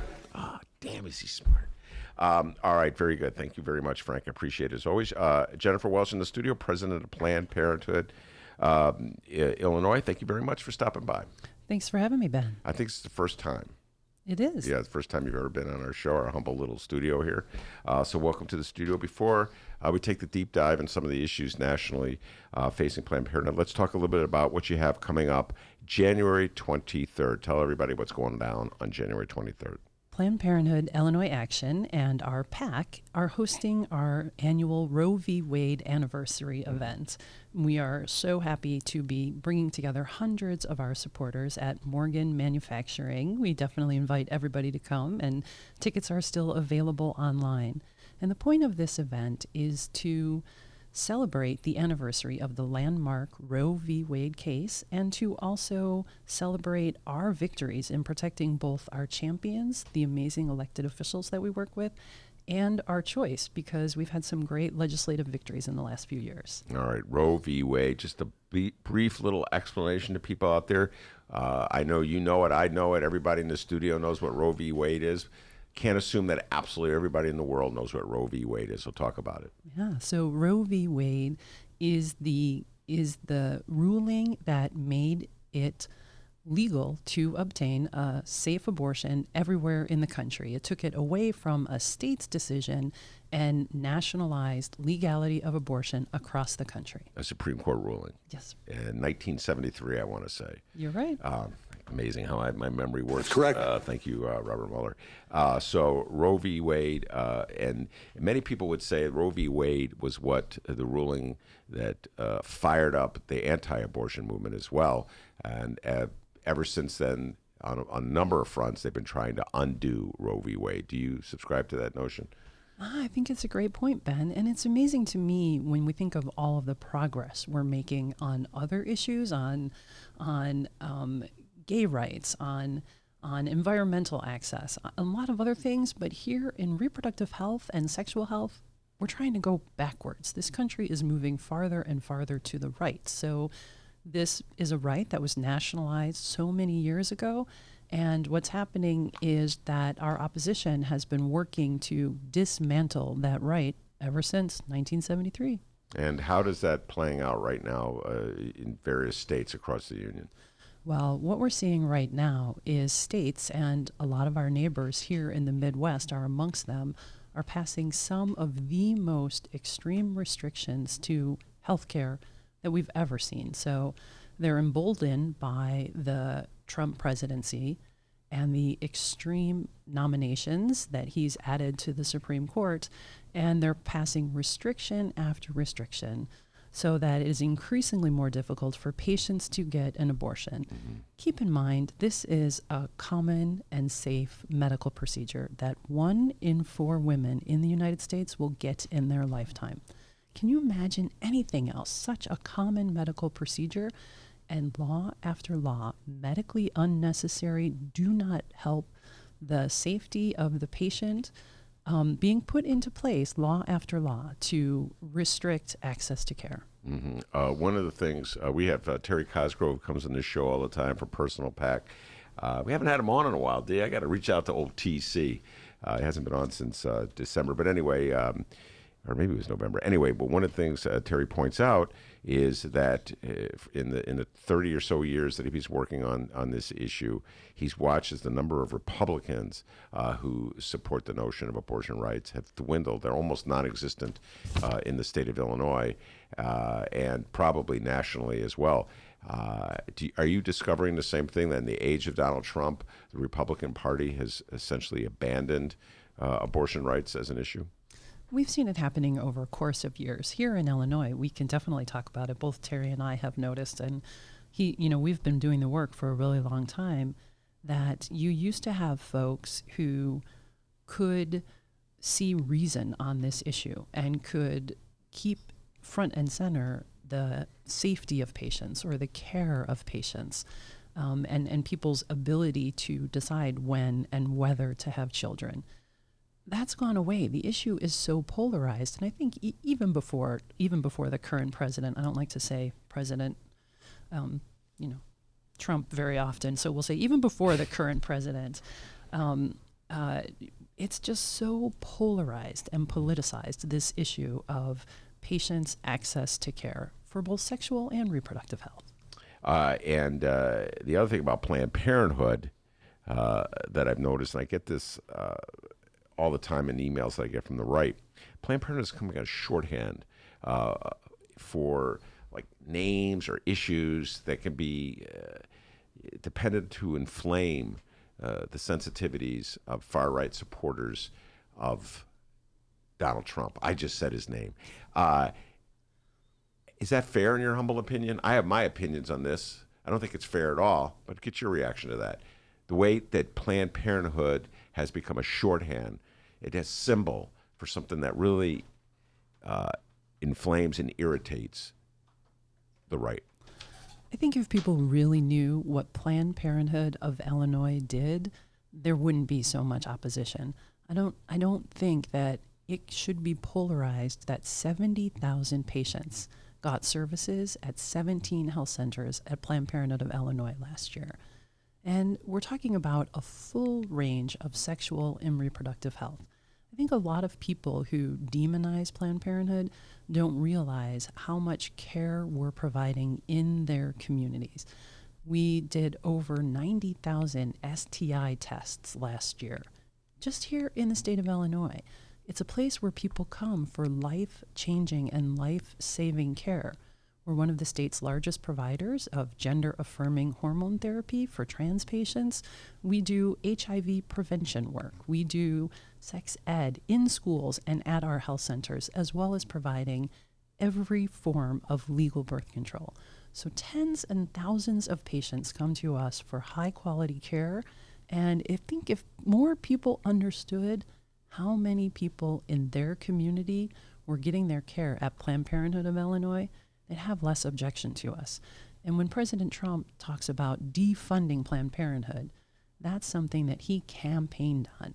And it took him years to make true on that promise. And that's because our supporters, like the champions that we're celebrating at the Roe v. Wade event, like the guests who will join us, fought against that defunding because they knew that it would jeopardize health care for millions of patients across the country. Go a little in more detail. Defunding Planned Parenthood. What do you mean by that? What I mean by that is the Trump's administration decision to implement the gag rule, which is the rule that that agencies that take Title X federal funding, which has been in place again for decades and decades. I always joke that, Title X was created by that crazy liberal president Richard Nixon. And Title X made it so that the federal government could support critical family planning care. It was an anti-poverty program to bring preventative care and family planning into communities where patients couldn't afford the care by themselves. And so Planned Parenthood was the #1 provider of that care across the country. And the Trump administration, after years of effort, finally put in place the gag rule, which meant that doctors and medical professionals and healthcare assistants who were receiving Title X funding couldn't even mention abortion. Even if a patient asked for it, even if a patient's health was in jeopardy and they needed abortion care, could not get Title X funding and discuss abortion with their patients. All right, let's just break that down for a moment. Help me out. Are you a lawyer by any chance? You are a lawyer? I am You can help a me lawyer. with this. I'm not a lawyer. I didn't go to law school. I watch a lot of TV shows about lawyers, but I'm not a lawyer. So please explain to me how it is that doctors do not have a First Amendment protected right to free expression. And when they're engaged in conversation with their patients, isn't that supposed to be so sacred? Like a doctor talking to his or her patient? It's like a lawyer talking. Remember Donald Trump when he was in trouble and they were going after Michael Cohen? You don't know what I'm talking about, Jennifer, but Michael Cohen was the former lawyer to Donald Trump. The feds were going after Michael Cohen. He's now in federal prison. Donald Trump was saying, you can't make him testify. That was sacred conversation between a lawyer and his client. So let's go back to a doctor and his or her patient. How is it that the federal government has the right to restrict, to use funding as a way to blackmail a doctor into saying something or not saying something? How is that protected anywhere in the Constitution, the government's right to infringe on a doctor's First Amendment protection of free speech? I don't understand that. Please explain that to me. Boy, that's the question of the day, right? I'd like somebody to explain that to me as well, because we see the same exact thing in some of those abortion restrictions that we were talking about at the top of the show, that the government does have no problem scripting false information for medical professionals when it comes to sexual and reproductive health. So the gag rule would force doctors to lie to their patients. And of course, we have a big problem of that as healthcare providers, and that's why Planned Parenthoods all over the country had to reject Title X funding. Here in the state of Illinois, it cost the Planned Parenthood of Illinois affiliate that I work at more than $3 million this year alone to reject those Title X funding dollars. But I wasn't going to make my medical professionals lie to their patients. I wasn't going to help them withhold critical information about their care and their options. Did you guys struggle with this? When people say, look, Jennifer, I know it's all good and well to uphold the First Amendment protected rights of doctors to have an open conversation with their patients. I know it's like a fundamental right of democracy in the United States of America, but $3 million is $3 million. It's a lot of money. You just get off your high horse and take the money. Did people say that to you? It's a lot of care. That's the way I think of it. It's a lot of patience. And especially in places in central Illinois, where Planned Parenthood of Illinois was the only Title X funded program. There are 6 counties in central Illinois, including our capital, where we're the only provider that's providing this full range of reproductive health care to patients that can't afford the care. And when we rejected the funding, we were worried about the care for those patients. We're fortunate right now we have support from individual philanthropy, but imagine that. What other healthcare relies on the charity of donors and philanthropists and foundations who are filling in a gap that the government should be filling in? And it's not just Planned Parenthood that was making these decisions.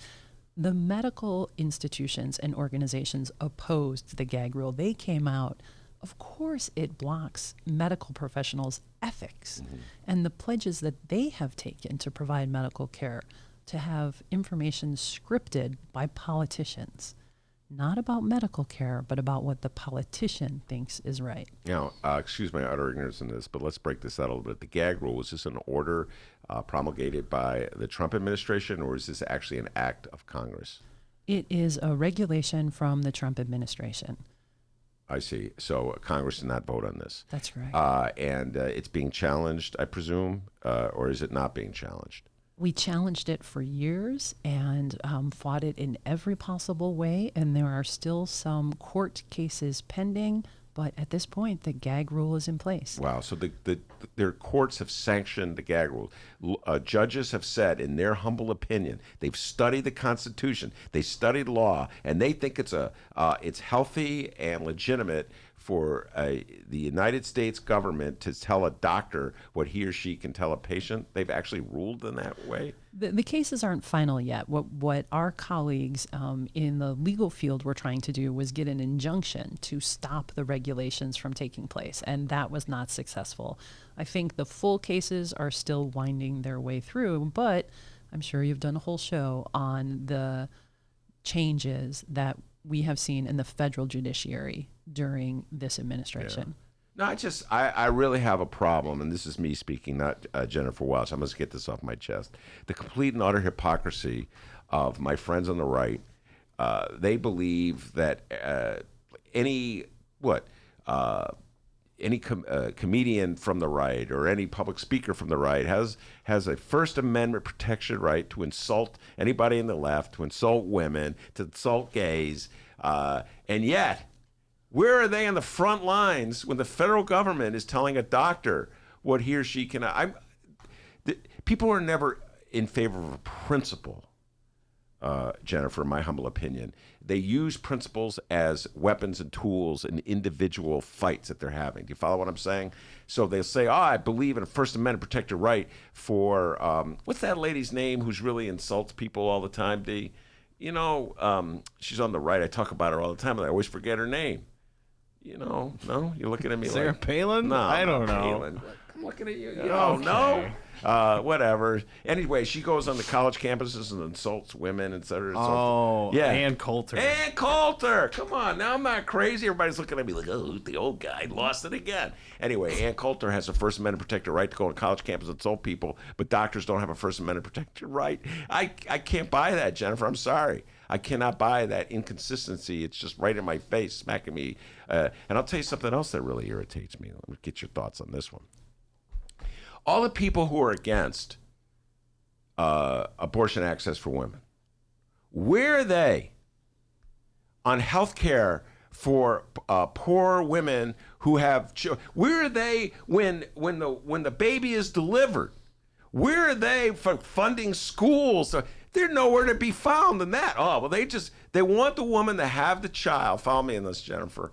But then when the child is born, They run the other way. Nowhere to be found. Not on the front lines. Do you follow what I'm saying? The inconsistency really gripes me. It's amazing, right? Because we have a number of people who are working hard to dismantle the ACA and take health care away from people all over this country. And yet, then, when it comes to access to reproductive health, they want to pay more and more attention to it. They want to script what medical professionals can say to patients about healthcare. In general, they're for small government. They want to get out of the business. But when it comes to patients' access to abortion, they got a lot to say. They're legislating it like never before. That's where the small government, the individual rights, the my life, the my don't tread on me, it all dissolves when you get to reproductive health. That's the disparity that grabs me. And have you done surveys that talk about how much of a potent force this is among voters in general, the whole issue of reproductive rights? I know it's the primary issue or a primary issue for Republicans. I know that Donald Trump has solidified his support among evangelicals on this issue alone, pretty much. But have you done any kind of surveys to examine how much of an issue it is for people who aren't hard right Republicans? We haven't, but I can tell you there's some real evidence about how much people care about this issue from the 2018 Illinois elections. Planned Parenthood of Illinois and Planned Parenthood Illinois Action and our PAC worked really hard to flip some seats from folks who were not helpful on reproductive health issues to people who were, and we had great success. If you look at congressional wins and wins in the General Assembly, we can see that a lot of people care about access to reproductive health. And in fact, it's some of those new champions in the General Assembly who were pivotal in helping us pass the Reproductive Health Act in Illinois. So it's part of what we're celebrating at the end of this month is the direct line from PPIA's electoral victories to our legislative victories. By the way, you a master of putting things nicely, quote unquote, legislators who are quote unquote not helpful on reproductive health. You talk about people who fought it tooth and nail. Every single antediluvian idea that they could ever come up with to force a woman back in the old days where they just had to shut up and do whatever they were told. That's what they were for. And now they're telling doctors what to say. You got me fired up about this gag order. Absolutely violates everything that supposedly the right believes in when it comes to free expression. But anyway, that's just one more inconsistency in the part of the Republican Party. My next two guests have come in the studio, the great Laurie Glenn and the equally great Juanita Irizarry. We're going to bring them on. Before I bring them on and let you go, Jennifer, one more time, tell folks about what's going on January 23rd. Thanks, Ben. I hope your listeners will join us at Morgan Manufacturing at the annual Roe v. Wade anniversary event.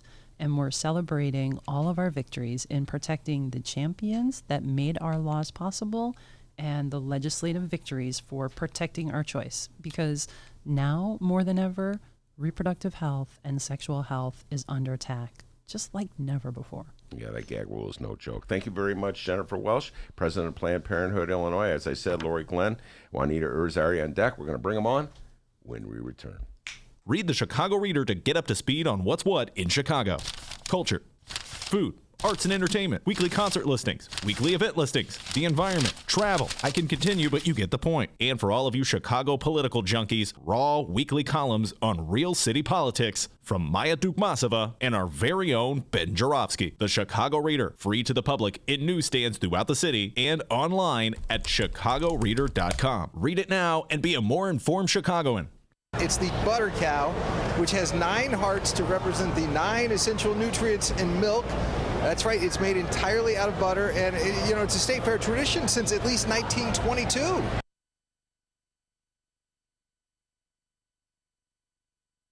So this idea is a bunch of malarkey.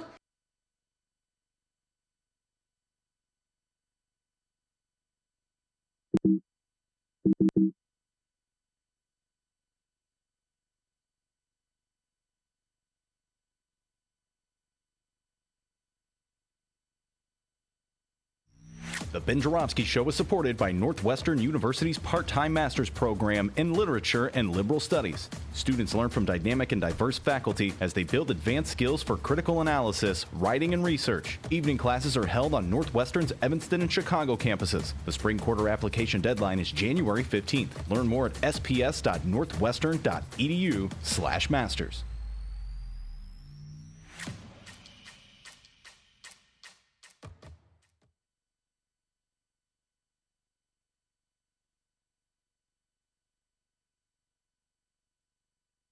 Madam Secretary, you talk a lot about the mothers of your friends, where you went to their houses and you knew that they were going to be kind and generous and supportive of you. So that theme of women being present and how they make a difference, talk a little bit about that and how that, again, animated some of the selections that you made of people in the book.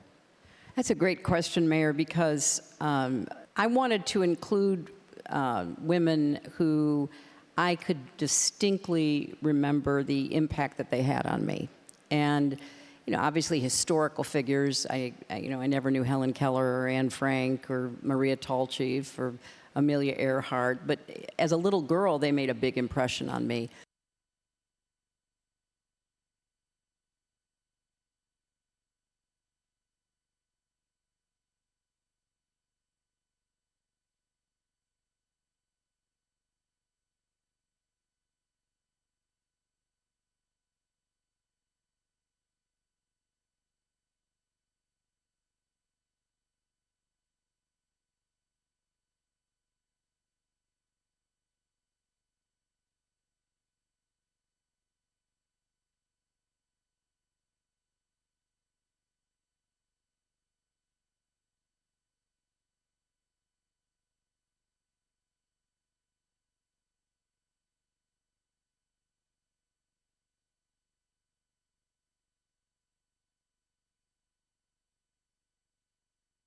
Hey, commercial break's over. Welcome back to the Ben Joravsky Show, live from the Chicago Sun-Times. Laurie, Glenn, Juanita, Irizarry in the studio. They come in about once a month or so. We talk politics, all kinds of things.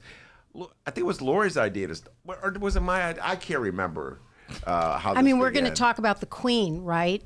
And Meghan and Harry. Oh, and Harry. Yeah. I mean, that is the most important thing. I mean, forget about Brexit, forget about the impeachment. What I want to know is, where are they going to live, and can we get some, get them to work on some of our social issues? Yeah, come back to Chicago. She went to school at Northwestern. That's right.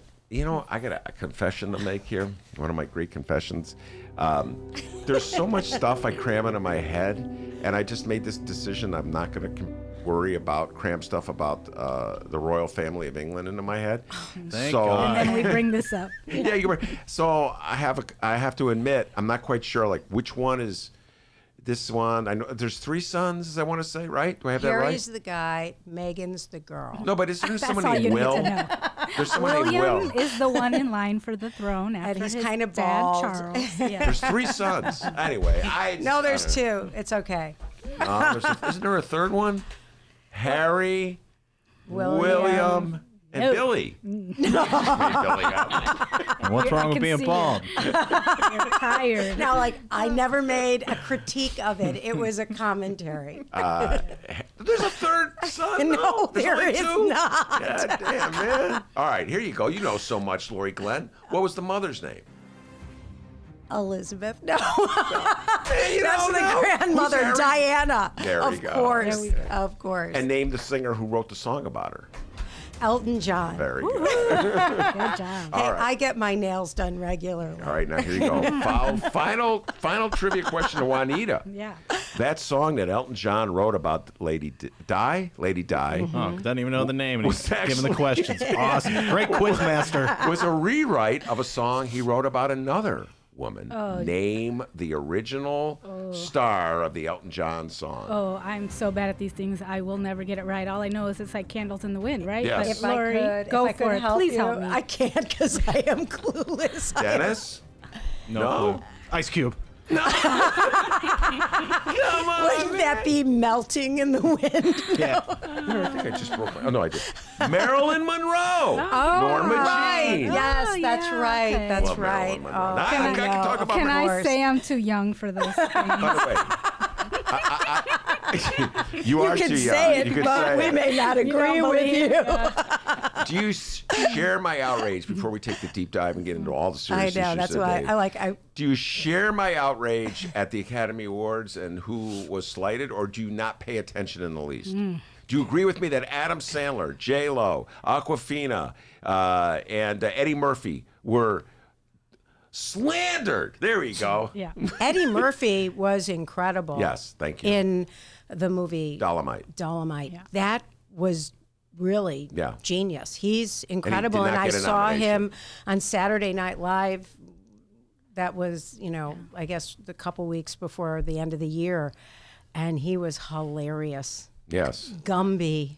Yes. I mean, he brought back Gumby. But love he can't Gumby. get an Academy Award nomination. There's something That's wrong about ridiculous. But I will say the Joker, I saw it the other night, and I'm just finally getting over that. The most depressing, weirdest, tragic film about mental illness ever. But And about Joaquin- Batman. And about Batman. But wow, was that performance. It's that. No, I've got no problem incredible. with Phoenix getting nominated. I'm just like, And he's a weird dude, too. yeah, but yeah, like he's gonna say, and he'll probably win, and he'll say something really weird and entertain me. So anyway, I'll save my outrage for another segment. You got an update for me, D, before we take the deep dive here? Yeah. Two things here. First off, find us on social media if you have yet to, at Benny J Show, BENNY, the letter J Show, on both Facebook and Twitter. Like, follow, share, review, or don't, whatever you want to do, it's up to you. At Benny J Show, BENNY, the letter J Show. Also, we have Benny J bonus interviews available for download. If you've yet to check those out, you should. One with WBEZ reporter Dan Mialopoulos. Oh, Ben and Dan just get real nerdy. Talk all things local politics. And also, fellow political nerd Mark Brown of the Chicago Sun-Times talked one-on-one with Ben Joravsky. It's our Benny J bonus interviews. Also, if you missed out on the week that was in news in Chicago and or Illinois, don't worry. We have our Oh, What a Week It Was, a 2020 primary election Illinois special. Get updates on the Cook County State's Attorney race, Kim Foxx and Bill the Bro Conway, as well as the Marie Newman and Lipinski race, Dino Dan Lipinski, as we like to call him here on the program. It's the Benny J bonus interviews. Go check them out. All right, we have an update here from the Chicago Sun-Times and one Lynn Sweet. This is about the Obama Center. While groundbreaking for the Obama Presidential Center has stalled due to a long-running federal review of the project in Jackson Park, fundraising continued today with Nike pledging $5 million toward construction of an athletic/conference center on the campus. A revised draft of the report on the, quote, assessment of effects of the Obama Center will be posted by the City of Chicago on Thursday, with the parties involved invited to a briefing webinar on January 23rd. All right, I'm just going to make a comment. I've not seen this story.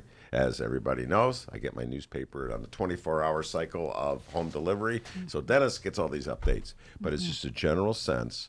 I appreciate them. Nike is caring about the city of Chicago. But I want to point this out.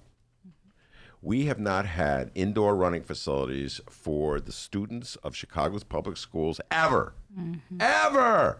So why is it that Nike's kicking in $5 million when it's part of some Barack Obama center, but where are they going back into the last decade and the decade before that, in the 90s, the 80s, the 70s, kids running in the hallways, banging up their knees and stuff like that. Don't get me started about these corporate donations with these high-priced, well-connected projects, and yet the corporations are absent when people need the most. That's just my opinion about that. Just my initial reaction. We just happen to have Juanita Irizarry in the studio from Friends of the Park. Do your So I will say that mostly I'm not talking on behalf of Friends of the Parks. I'm talking from my own personal point of view. But I will say this one question I can probably give an official Friends of the Parks perspective. And, I think I'm not going to really talk about the corporations so much as when we do have corporations putting money into some of these facilities for the community, we don't have accountability like with the Chicago Park District that the community is actually getting to use these facilities. For example, nowadays the way that they do a lot of funding for some of the new facilities throughout the Park District is to bring corporate donors in. But a lot of these facilities then are rented out to leagues around the city, and it's folks who can afford to sign up for the leagues, and it's folks from all around the city, not necessarily neighborhood kids down the street, who get to use the facilities. I will also say that Friends of the Parks has really encouraged both the Chicago Park District and the Obama Foundation to rebuild the field house in Jackson Park, which is basically going to be across the street from this brand new beautiful facility. And if the neighborhood kids get to use the radio field house while the special guests and I don't know who else, supposedly the public, but there's got to be limits on who you're letting into the Obama's center, I would imagine. That's the fancy facility, but the public facility across the street is crumbling. That doesn't really look like the Obama Foundation is a good neighbor. And they keep telling us they want to be a good neighbor, and we have said being a good neighbor means rebuilding the Jackson Park Fieldhouse. And they've said? They say that sounds like a good idea, but we haven't seen anybody say we have the money to do that. Well, maybe Nike does. You would think. Well, okay, this is what I was getting at, is that corporate initiatives okay, let me back up. I personally do not believe that the people of the city of Chicago or anywhere else, and feel free to vigorously disagree with me on what I'm about to say, both of you, should be dependent on the kindness of corporate strangers. That corporate strangers have their own interests. They have their own reasons for giving money. I do not know. I've not studied Nike's relationship with the Obamas. Okay, so they have their reasons for giving money to this particular project. But we have a need. We've had a need, Laurie Glenn, in this city, going back to when you were a young scholar in high school, for better facilities for track and field. And Nike is, they make their money off of shoes for track and field. So we've had this need that goes back forever. Kids have been running in hallways of high schools, blown out their knees, et cetera, and so forth, because we can't find it. We can't find the money to build an indoor running facility. Now, all of a sudden, here we are, fast forward to the 21st century. Nike's already kick in $5 million. You know how many running centers we could have had for $5 million back in the 70s? That's my problem. When we depend on corporations, we lose out. That's just my opinion. What's your thoughts? Well, I went to Nettlehorst, which is now a community school, but it was just a regular school when I went there. I was there until I was in 7th grade. And it's a public school that our walls were painted vomit green and dirty beige, and the walls were often crumbling. And I remember specifically going to the bathroom, and there were never doors on the stalls. So you have to look at what are our priorities? And I thought that was normal. It's not like I felt bad about it, because that was my normal. And then my parents sent me to Latin, and that was bad because, sex and drugs and rock and roll. Private school, that was really a bad move, Mom and Dad. But that aside, it was a really different world at Latin. I assure you, there were really beautiful doors on all the stalls, and the bathrooms were really cool, sort of brick and automatic and really nice. So I think that every action we take as a society now, it's our values. We speak our values, and we all know what we can, that in regular human being land and poor people land, we in general, think poor people are stupid. They're not of value. We think in general people who don't have power and people who don't have money, they're really not valuable. And so this is again and again shown. And we see, as I've seen over 40 years in politics, that the more power you get, the further away you get from normal human being land, and the air becomes more rarefied, and your sense of humanhood changes, and who you think of as important and who is fungible, or who you can, isn't as important as other people. There becomes this layering, this codification of important. So corporations, I will say this, is I've been paid a lot of money over the years through Think Inc. or the Glenn Group, and I worked with financial institutions a lot at one time. And what I would repeatedly get paid to do is I'd walk into a room and some really nice, well-intentioned people would say to me, Laurie, we'd like to do this to this community. I may have already said this on the show because we've been doing this a while. And I would say, well, that's really nice. Why don't we ask them what you want to do to them? And go ask them as human beings who they are. So like I look at Katie and Tim Tutton at the Hideout, and they were announced in the Tribune as the person of the year. And I was talking to Katie about it, and she'd invited me, and Ben, I know you were there. And Tim said to the Tribune, basically, you cannot take a picture of Katie and me because the Hideout is a community, and It's they all just of us. all of us, and they fought tooth and nail to get all of us in that photo. Now, I unfortunately got cut from the photo. Yeah, that's hilarious. Wait, But you were cut from the photo? Well, I mean, they didn't really get the top. I didn't feel I was standing on top. You probably was someone blocking you? I don't know. They took this group Huge. photo. It was awesome. It was great. But you're right. The people in the back row. I was in the back row, Yeah. standing next to Antonio, and you were in the back row too. So the people in the back row, we were kind of blurry. Right. You weren't really cut. If I would have been there, I would have been in the photo because I'm so short. I would have been right in the front. And I think you do that on purpose. Yeah, that's my reason for being short. So I don't. I mean, enough said. But I'm just, So it's all about, like, I look at the Tuttons and like they live their values by how they do things, and I think that's just a reflection of. What is corruption? What is elitism? So people will say to me, well, Laurie, that thing isn't corrupt, what someone did. But I know that when I've been on the inside, it's a slippery slope, and you just start going, hey, I know Juanita, and, I know Ben, so let's just play with them. Let's hook them up. We'll hook up with them, and we're the cool kids. And I don't know. I just maybe think if more corporations paid their taxes, we that would be a not good even have to thing. have this conversation. That's right. Well, all right, Juanita, you stole. This is back to me talking out of my personal voice, by the way. Say it one more time. Yes, I do not Disclaimer. speak on behalf of my organization. This is my own point of view. All right, let me ask you this, because when I was listening to Laurie, I was taking notes, and this popped in my head. Corporations can be very generous, making contributions to like this community or that community. I appreciate that. Absolutely. Yes. I'm just saying that, and yet they will spend money to promote the campaigns of politicians who work to cut taxes on the wealthiest and on corporations, so that government can't fund itself, so that communities, the inequities that are built into the system, that are baked into the system, are that much harder to overcome, and everybody's that much more dependent on a corporate handout. Right, and then we have to thank them and be very grateful, whereas the social ills would not exist if they would have just put the money in the pot from the beginning. Yes. Yes. Right. What's all that? It's not so hard. What's that about? Yeah, what's that about? Help me out. I agreed. I don't know. What's enough? Are you ever too thin or too rich? I don't know.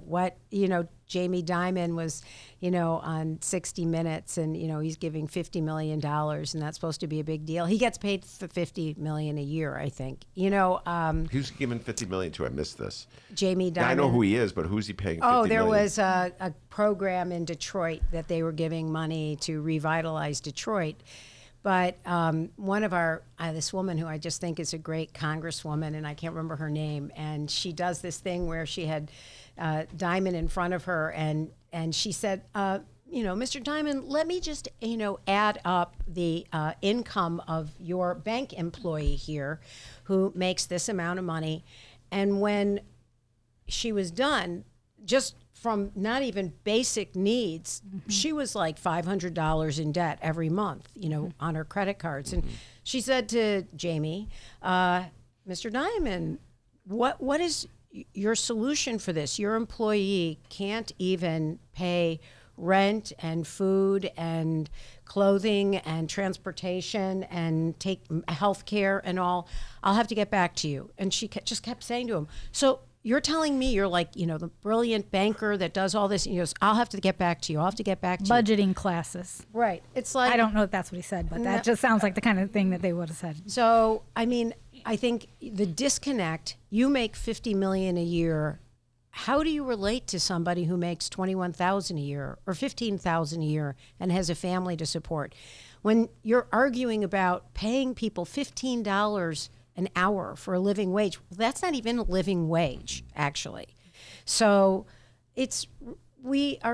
I want to say, I just came back from, as my entitlement, Chile, and we were in Santiago, and I have incredible photos, actually, of where all the riots were happening, and they weren't happening because the students are on vacation.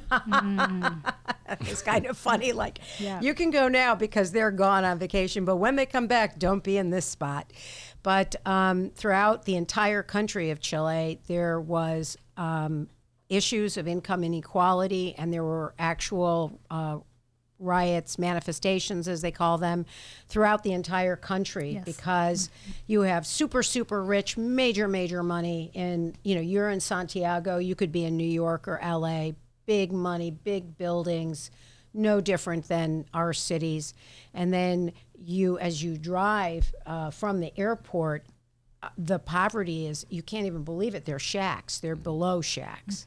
So how's the pollution there these days? I was there 30 years ago, and I remember driving down the countryside and like seeing clouds of black over some of these small towns because of the coal and the means of production. I hear Santiago is cleaner these days. I still have a thing where I go back to Santiago in my mind when I'm standing behind a CTA bus and smell the exhaust. I'm automatically transported to Santiago in my mind because that's what it smelled like when I was there. I hear it's cleaner. How are things these days? It may be cleaner than then, but when we were there was definitely pollution. And even though you're literally, because you're surrounded by mountains, but you so can't it's see a them all valley. the time. But that's what I'm saying. We couldn't clearly see them, and they're literally right there. So they definitely have problems, and there was definitely issues that people spoke to us about climate change throughout the country. The Atacama in the north, which is the driest place on earth, is drier than it's ever been, and hotter. And the places in the south, which look like they have plenty of water, well, they're on the verge of having a drought. And then they're also experiencing colder climes than they've had before, longer winters than they've had before. So, I mean, the climate change issue is everywhere. So related to the income inequality issue, right? Yeah, and we've been talking beforehand about just kind of how the earth is screaming right now. We have here in Chicago, we had this weekend with the Lakeshore, across Lakeshore Drive in a couple of different places, and all kinds of damage along the private and the public way, and some folks that live right on the lake really in bad shape in terms of, water in their basements and that kind of thing. And then in my family, being Puerto Rican and having a lot of folks down there, are just literally all shook up from, the earthquake after earthquake. And it just feels like, the earth is kind of complaining about something. There's been volcanoes. It just seems to be erupting.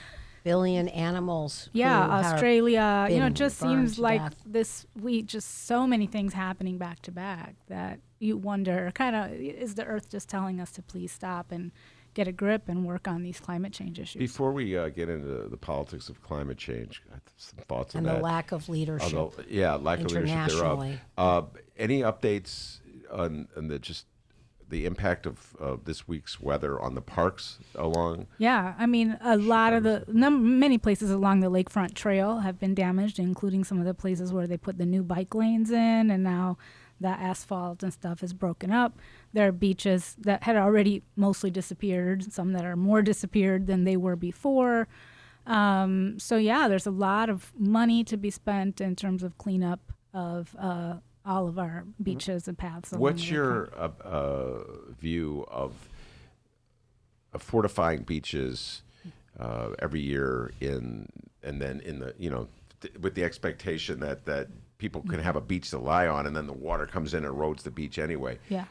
What's your position? I think actually more beach and parkland is a good thing. I think the question is the Lakeshore Drive being too close to the lake is where we're always going to have to be reinvesting, right? I think if the lake goes up and down, right? Now, they're saying that because of climate change, there will be more storms, more frequent, more stronger storms.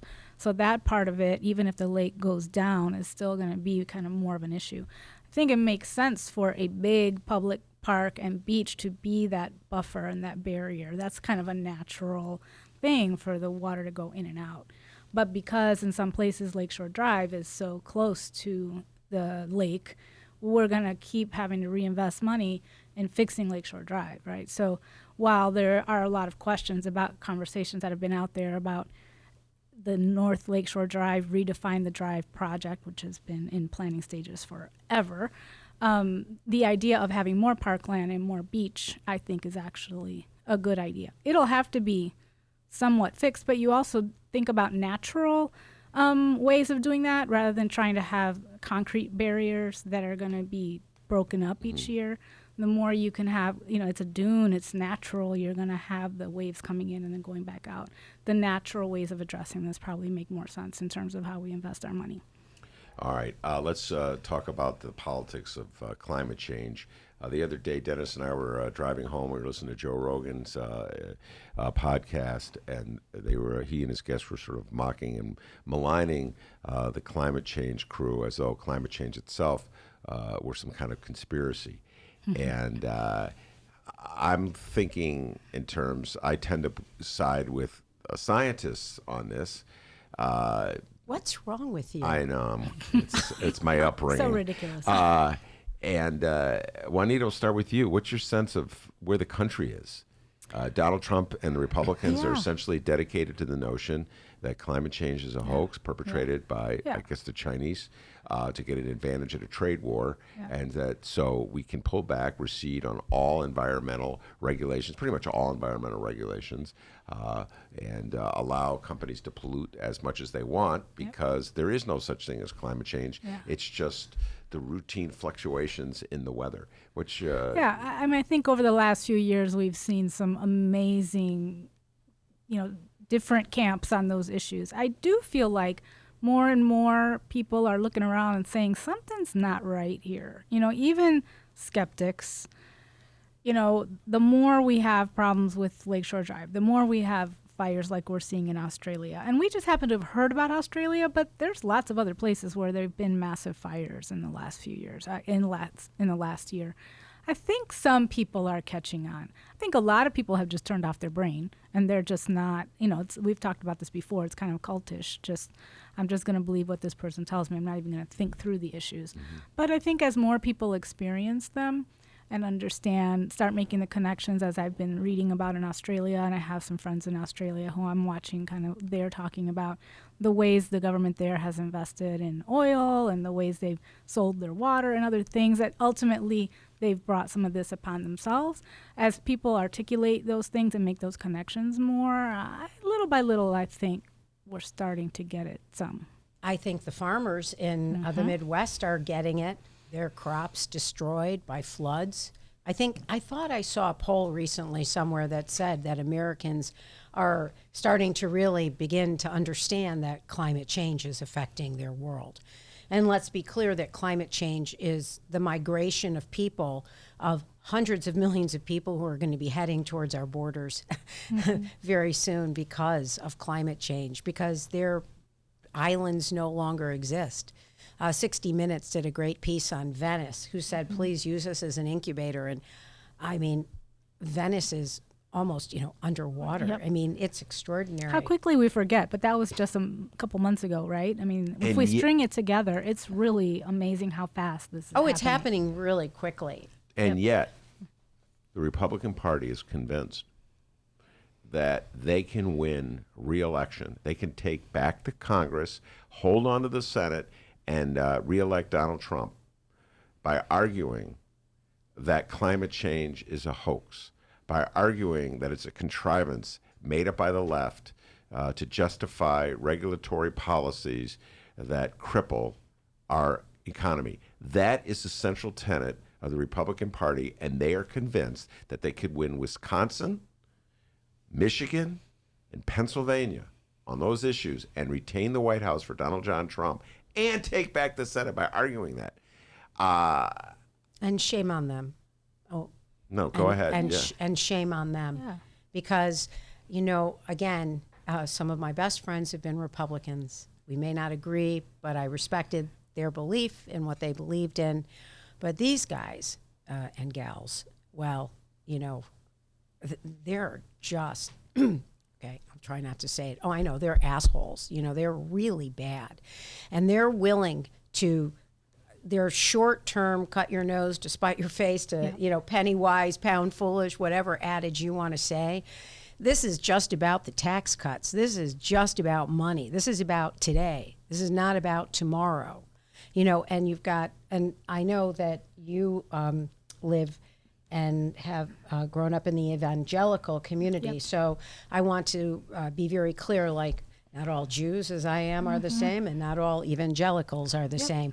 But then you got people like Mike Pence and others who want to see Armageddon and, give advice to Trump about creating wars in the Middle East. And so I just think that this is a battlefield of ideas. And what has to happen now is the Democratic Party, and I do not care which one of them, Mo, Larry, the Cheese, becomes the candidate at this point. I just want to see the Democratic Party develop a ground game where we clearly go and visit Michigan every day, and really identify the voters and turn them out. Yeah, I think I said last time that I might need to go to Florida and help turn Florida blue, but that was before the earthquakes, and we have a new wave of people trying to get out of Puerto Rico, and many of them will go to Florida. So I thought that again this week, that I might have to figure out how to go to Florida. And I just saw an article that said that many Puerto Ricans are really mad at Trump. The problem is they're not all committed to going out to vote when they're in the States. You can't vote for president when they're in Puerto Rico.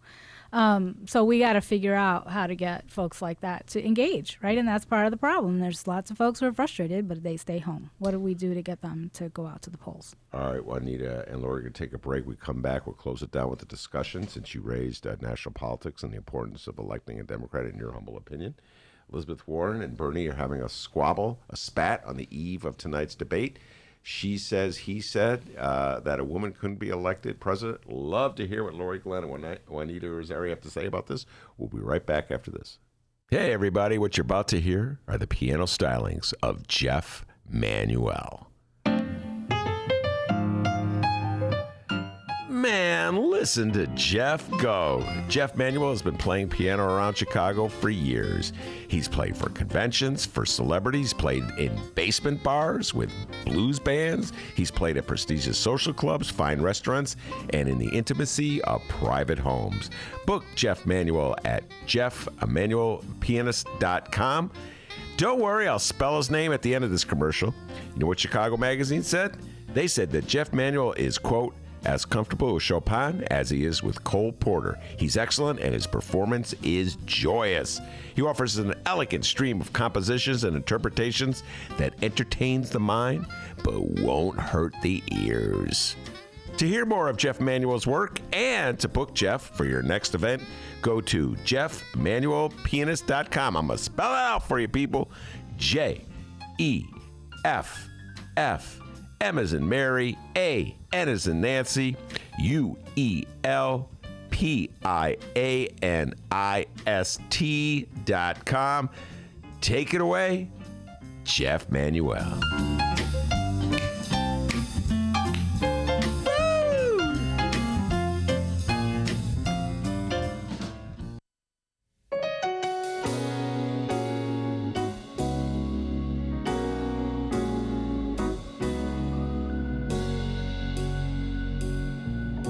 Welcome back to the Ben Joravsky Show.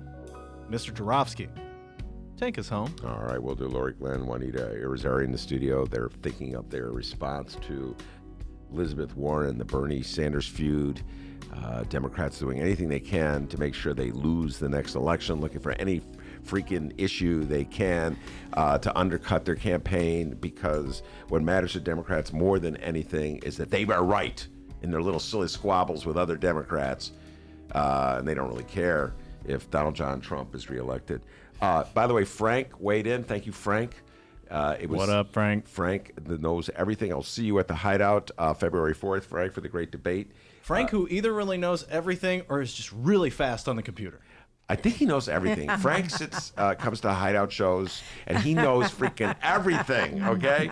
But he pointed out, Laurie, you were trying to remember the name of the congresswoman who was interrogating Jamie Dimon, and it was Katie Porter Yes. of California. She's awesome. She is awesome. So Frank is awesome as well. Thank you very much, Frank. Frankie. Dennis, you have an update before I turn things over to Laurie? Absolutely, I do. I have an update on marijuana. Speaking of, does anybody have any? Anybody got any? Let's say I'm no. Out. I'm out. All right. Figured I'd ask. All right, the following comes from the Chicago Sun-Times. And one, Stefano Esposito. No, not Tommy Two Joint Shuba. He's taking a day off, all right? It's the hardest working reefer writer in the city of Chicago. Taking a reefer break. It says here about 100 marijuana workers in Joliet are set to vote today on whether to join a union, potentially making them the first Chicago area employees in the fledgling industry to organize. 2 shifts of workers at Cresco Labs cultivation facility were set to cast votes with results expected Tuesday evening, said one Zach Kautsky, the legislative and political director of UFCW Local 881. The workers at Cresco include those handling packaging, transportation, extraction, and infusion, as well as the front-end staff. Union. I'm, a big believer in unions. Unions, I'm a member, was a member of 2. I think I'm no longer a member of the one of the 2 that I was in. But, yeah, it's the cannabis industry. I'm using the correct term. Nice. Way to go. Cannabis, not reefer, cannabis. The cannabis industry is a growing industry. Lots of money. There was a Sun-Times had a story today in my beloved Bright One. Where is it? I can't find it now, but all the sales in that first week of legal reefer. So just to double check, no one's got any? We're good? No? All right. Come on, these two. Not here. They're not bringing reefer in the I studio. don't know. One of the 2 of us might have here we somewhere. go. Not me. Here we go. Tommy Two Joint Shuba, 12 days, nearly $20 million recreational weed sales remain high in Illinois. Tom Shuba, ace. High. Right. I know. Oh, no, the Sun-Times. Are you kidding? The Sun-Times with their reefer headlines? Oh, my God. They love it. Here's an early pothole. Get it? There's an early pothole. Yeah, I know. I'll tell you, Laurie Glenn loves it. The Sun-Times headline writers will be at Zany's this weekend. Tip your waitress. This is a story about how reefer shops are running low on bud. That's bud, flower D. Come on, get it straight, all right? Early pothole. All right, Laurie Glenn and Juanita Irizarry. Tough question for both of you to address. We'll start with Laurie. She loves the challenge. Elizabeth Warren had, on the eve of tonight's debate, says that 2 years ago they had a conversation, Bernie Sanders, in privacy. And in that conversation, Bernie Sanders told her, in his humble opinion, that a woman could not be elected president of the United States. The voters would not do that. Bernie denies having said that. And this is the great thoughts that the Democrats are entertaining as they figure out the best strategy to defeat Donald Trump. What's your thoughts about all this? Actually, a couple of years ago, I was in a conversation probably with Juanita or someone else saying Americans will never elect a woman because they'd rather they'd rather even elect a black man than a white woman, right? So, I mean, we are more sexist than racist as a nation. So, wait a minute, does that make me an anti-feminist?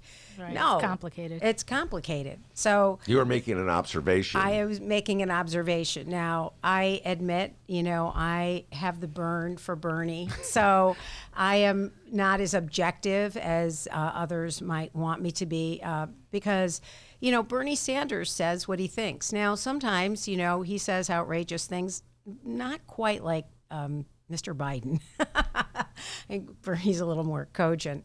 But that doesn't bother me. He's not saying that he doesn't want a woman elected as president, because I believe Bernie Sanders would want a woman elected as president, absolutely. But he's saying, as I think we all are looking at, look what happened in the primary. So like Booker just dropped, right? Cory Booker. Cory Booker just dropped out.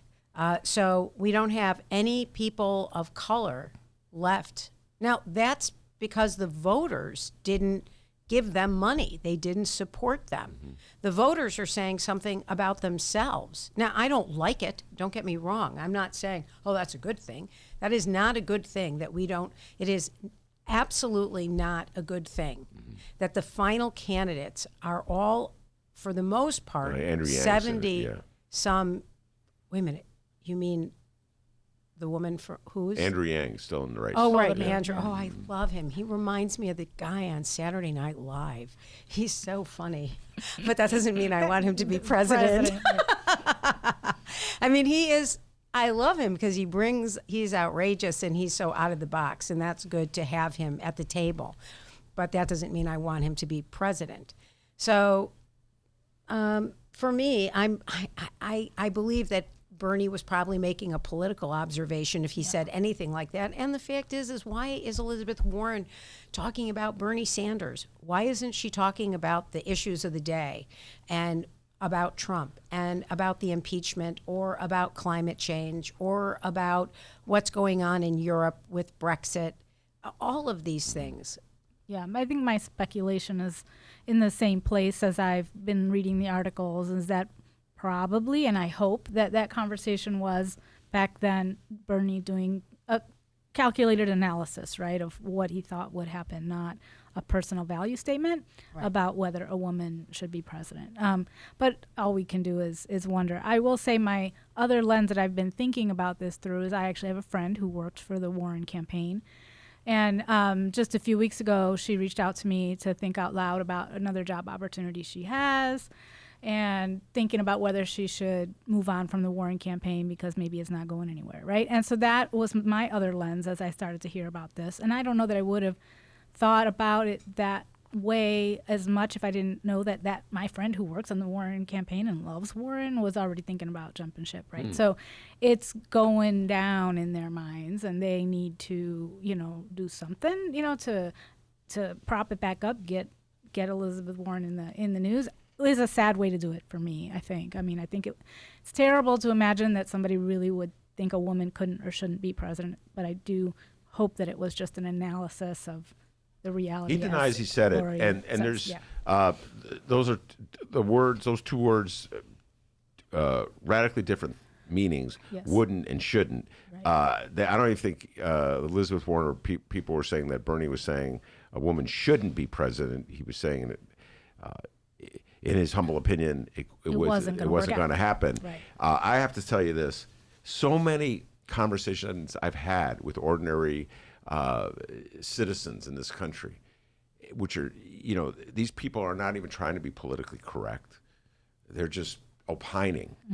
These are the men and women who get to vote just like you do, Laurie, Glenn, and Juanita Irizarry. Their vote counts as much as yours vote. So let's not stand in judgment of them, think we're better than them. I'm just telling you, ordinary conversation with women ordinary are too people. emotional. Woman can't be president. A woman won't be elected president. Voters will not elect a woman president. It's not going to happen. Yeah. And I hear that too. I hear it all the time. You hear it all the time too. So, But that's just right now. Okay, let's be clear. The world has changed dramatically. I will tell you, the world has changed dramatically from when I was running political campaigns in my 20s. All right? And the world is a much better place for women than it was. We're just not there yet, but the last mile is the hardest. And I'm sorry, but we've made a lot of progress. I think we've made a lot of progress, and I think we will see a woman president That's right. fairly soon. I will say That's the right. world has been in front of the U.S. for a long time. When I was in grad Yes. school at the Harvard Kennedy School and participated in a program through the Women for Women in Public Policy, the data was there. The U.S. is not in the lead in terms of electing women to office, and we see that all over the world. and Juanita, I would just like to point one thing out. In the 2016 election, the woman that was running actually won the election. Hillary Clinton got 3 million more That's right. votes That's than right. won Donald John Trump. It's just a very weird process Electoral college. in our country where we decide that we will give the White House to the loser. Nothing else in any sphere, No. any sporting event where No, the it's loser comes in insane. first. Right. That is our That's a system whole of other government. issue. But that's a whole why other- I think that so this debate process or even the primary process, I just am like, it just feels not relevant on some level. It's like we're dealing with the major, our country is at a crossroads. This is really important because it does matter, this underlying sensibility of values, who we are, what we've stood for, the rule of law. And we are losing that standing in the world, and no one is actually in that place of human rights, of democracy, of freedom, of equality. The replacements for us, that would be Russia. Oh, that would be China. Oh, India. Oh my God, look at what they're doing to the Muslims there. This is scary. So what do values mean in the world? And I want to see the Democratic Party just do two things. Find a candidate we can get behind and focus on the Electoral College map and make sure we have a ground game so we can win. That was three things. I was never good at math. I mean, really? Do you have to point this out?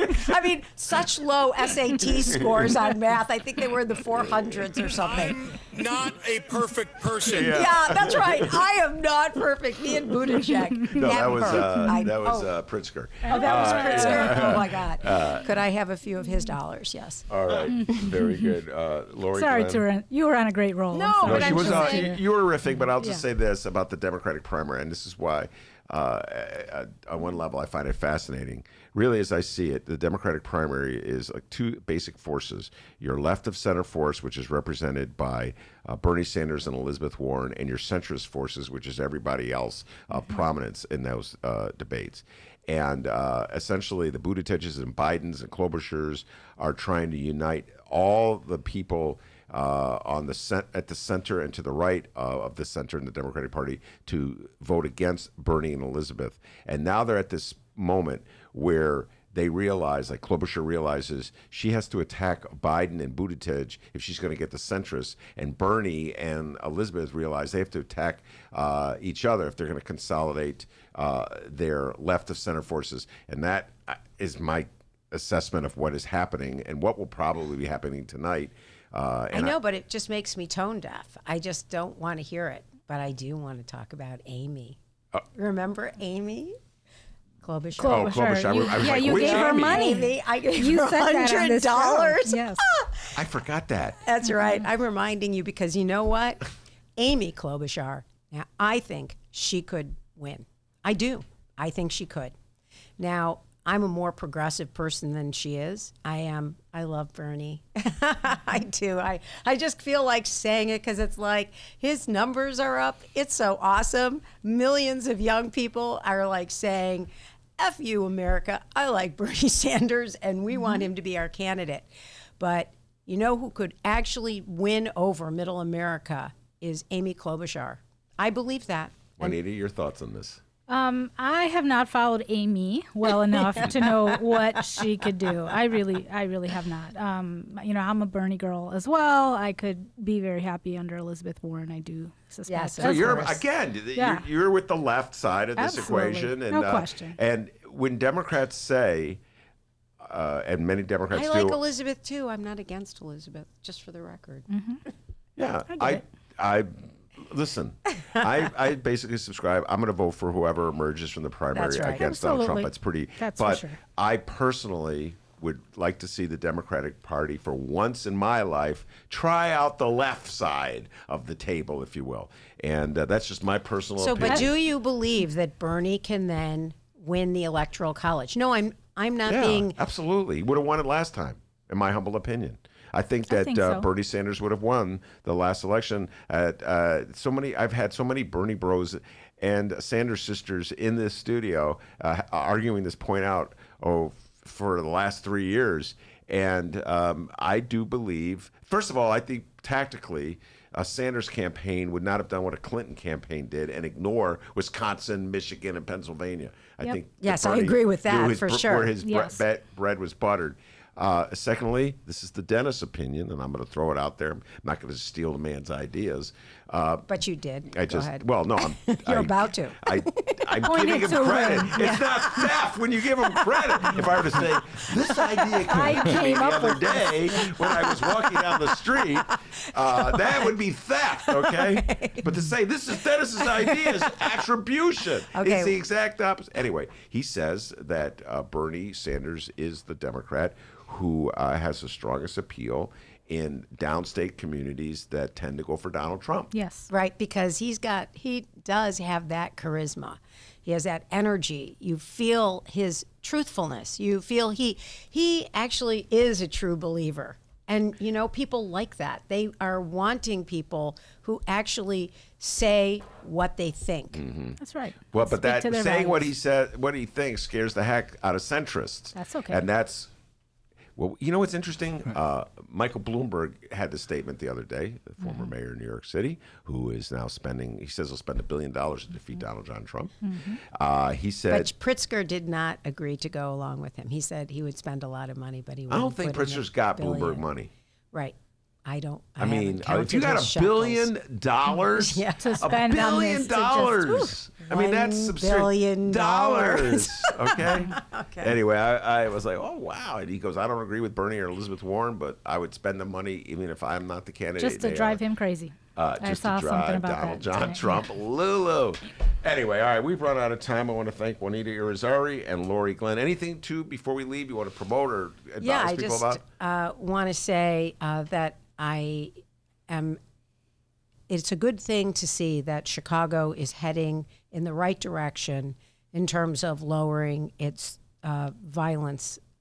This last year, there was a 10% reduction in the number of shootings. And while it is far from enough and we have to do more, both the Dallas newspaper and the Philadelphia Inquirer wrote editorials giving a shout out to Chicago that both cities need to look at what we're doing here for them to consider how they're going to reduce violence. And I want to give a shout out to the violence interrupters, to the people on the ground who are doing community outreach, because they have been instrumental in reducing violence in our community. And the mayor has, while not giving $50 million, has given $11 million to Susan Lee and Norman Kerr in the mayor's office of violence prevention, and they are going to use that money on the ground in the communities with the communities, not doing something to or at the communities, in partnership with the police. And I'm delighted with the new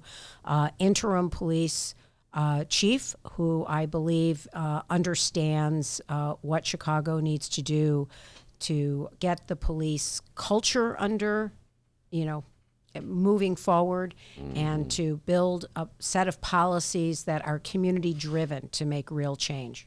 So speaking of healthy communities, because that's what I hear when I hear you talking, we are excited that I've been hearing that other folks have been taking up some of the message that we've been working on around creating new parkland around the Jackson Park area. So we've been saying, if the Obama Foundation is going to take 19.3 acres of parkland, could you please give little pocket parks and recreational fields and other kinds of parks to Woodlawn, South Shore, Washington Park? And we've been hearing now that Deputy Governor Christian Mitchell has taken interest in this, and the Emerald South organization. And as far as we're concerned, regardless of who gets the credit for it, please think about redevelopment of those communities with green space at the core as well. So good stuff. All right, very good. Juanita Irizarry, Laurie Glenn, thank you much for stopping by. Can us. I do one last thing? Go ahead.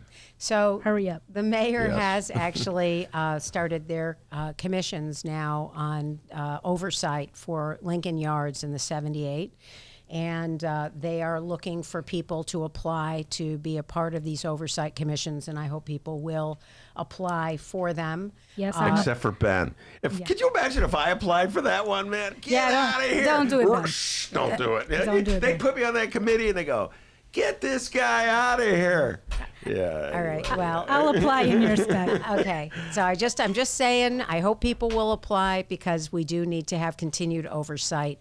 And the only way it'll be real is if real people join that commission and actually speak their mind. I agree with that point. The only way Friday, it'll be deadline, Friday. it's Friday Friday's the deadline. the deadline. Dennis is going to Yes. get his application in, I think, by. That's correct. Yeah, they'll put that the producer of the Ben Joravsky show, throw it away. Anyway, all right, I'm going to stop being so cynical and jaded, Laurie Glenn. Until tomorrow. Until tomorrow. All right, want to thank. Or until the show ends, about 5 minutes. and then I'll start up again. And the mayor did marry two of my very best friends this weekend, and it was her first marriage that she officiated. Is that right? And I want to give a shout out to the mayor, because it meant a great deal to Bert Green and Eric Lasher. So, Oh, mazel sweet. tov. All right, that's pretty. Let's just end it with that one, with a Humane. nice wedding. Yes. So Laurie Glenn, Juanita Irizarry. I also want to thank Jennifer Welch. Maya Dukmasova was here a long time ago. It's been early part of the show. And, of course, the man, the myth, the legend, the pride and joy of Alton, Illinois. Oh, we have a question here on the YouTube live stream chat room. Johnny Joe asks, will Monroe be in this week? Yes, he'll be here tomorrow. He will be here tomorrow. We're going to have a great show tomorrow. We got Monroe Anderson, Samina Mustafa, Jackie Algie. They'll all be in here. We'll be talking about debates. We're talking about impeachment. We're talking about Iran. Monroe Anderson is fired up and ready to go. And hey, this no Kamala Kool-Aid featured on this week's debate review. No Kamala Harris. No Kamala Harris. I remember I was drinking that Kamala Kool-Aid. Yeah. And then who was it? Leticia Wallace was chiding me. She goes, you drank the Kool-Aid, but you didn't donate to her campaign. And that's what she needed. Leticia Wallace thinks she's funny. She got a good line there. Anyway, as I was saying, the pride and joy of Alton, Illinois, as Juanita can tell you, back home in Alton, they call him White Lightning. Give yourself a raise. Yeah. Take it out of petty cash. See you tomorrow, everybody. Hey, and remember, you can download previous Ben Joravsky shows and Benny J bonus interviews at both Chicago Sun-Times and Chicago Reader websites and wherever else you download your favorite podcasts.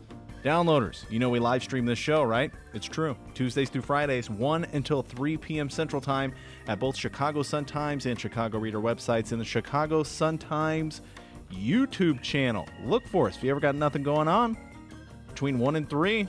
Tuesday and Friday. You know what I mean? Join the live stream chat room if you dare. Talk politics with like-minded people or PC amnesty. And enjoy the live stream chat. We'll see you tomorrow.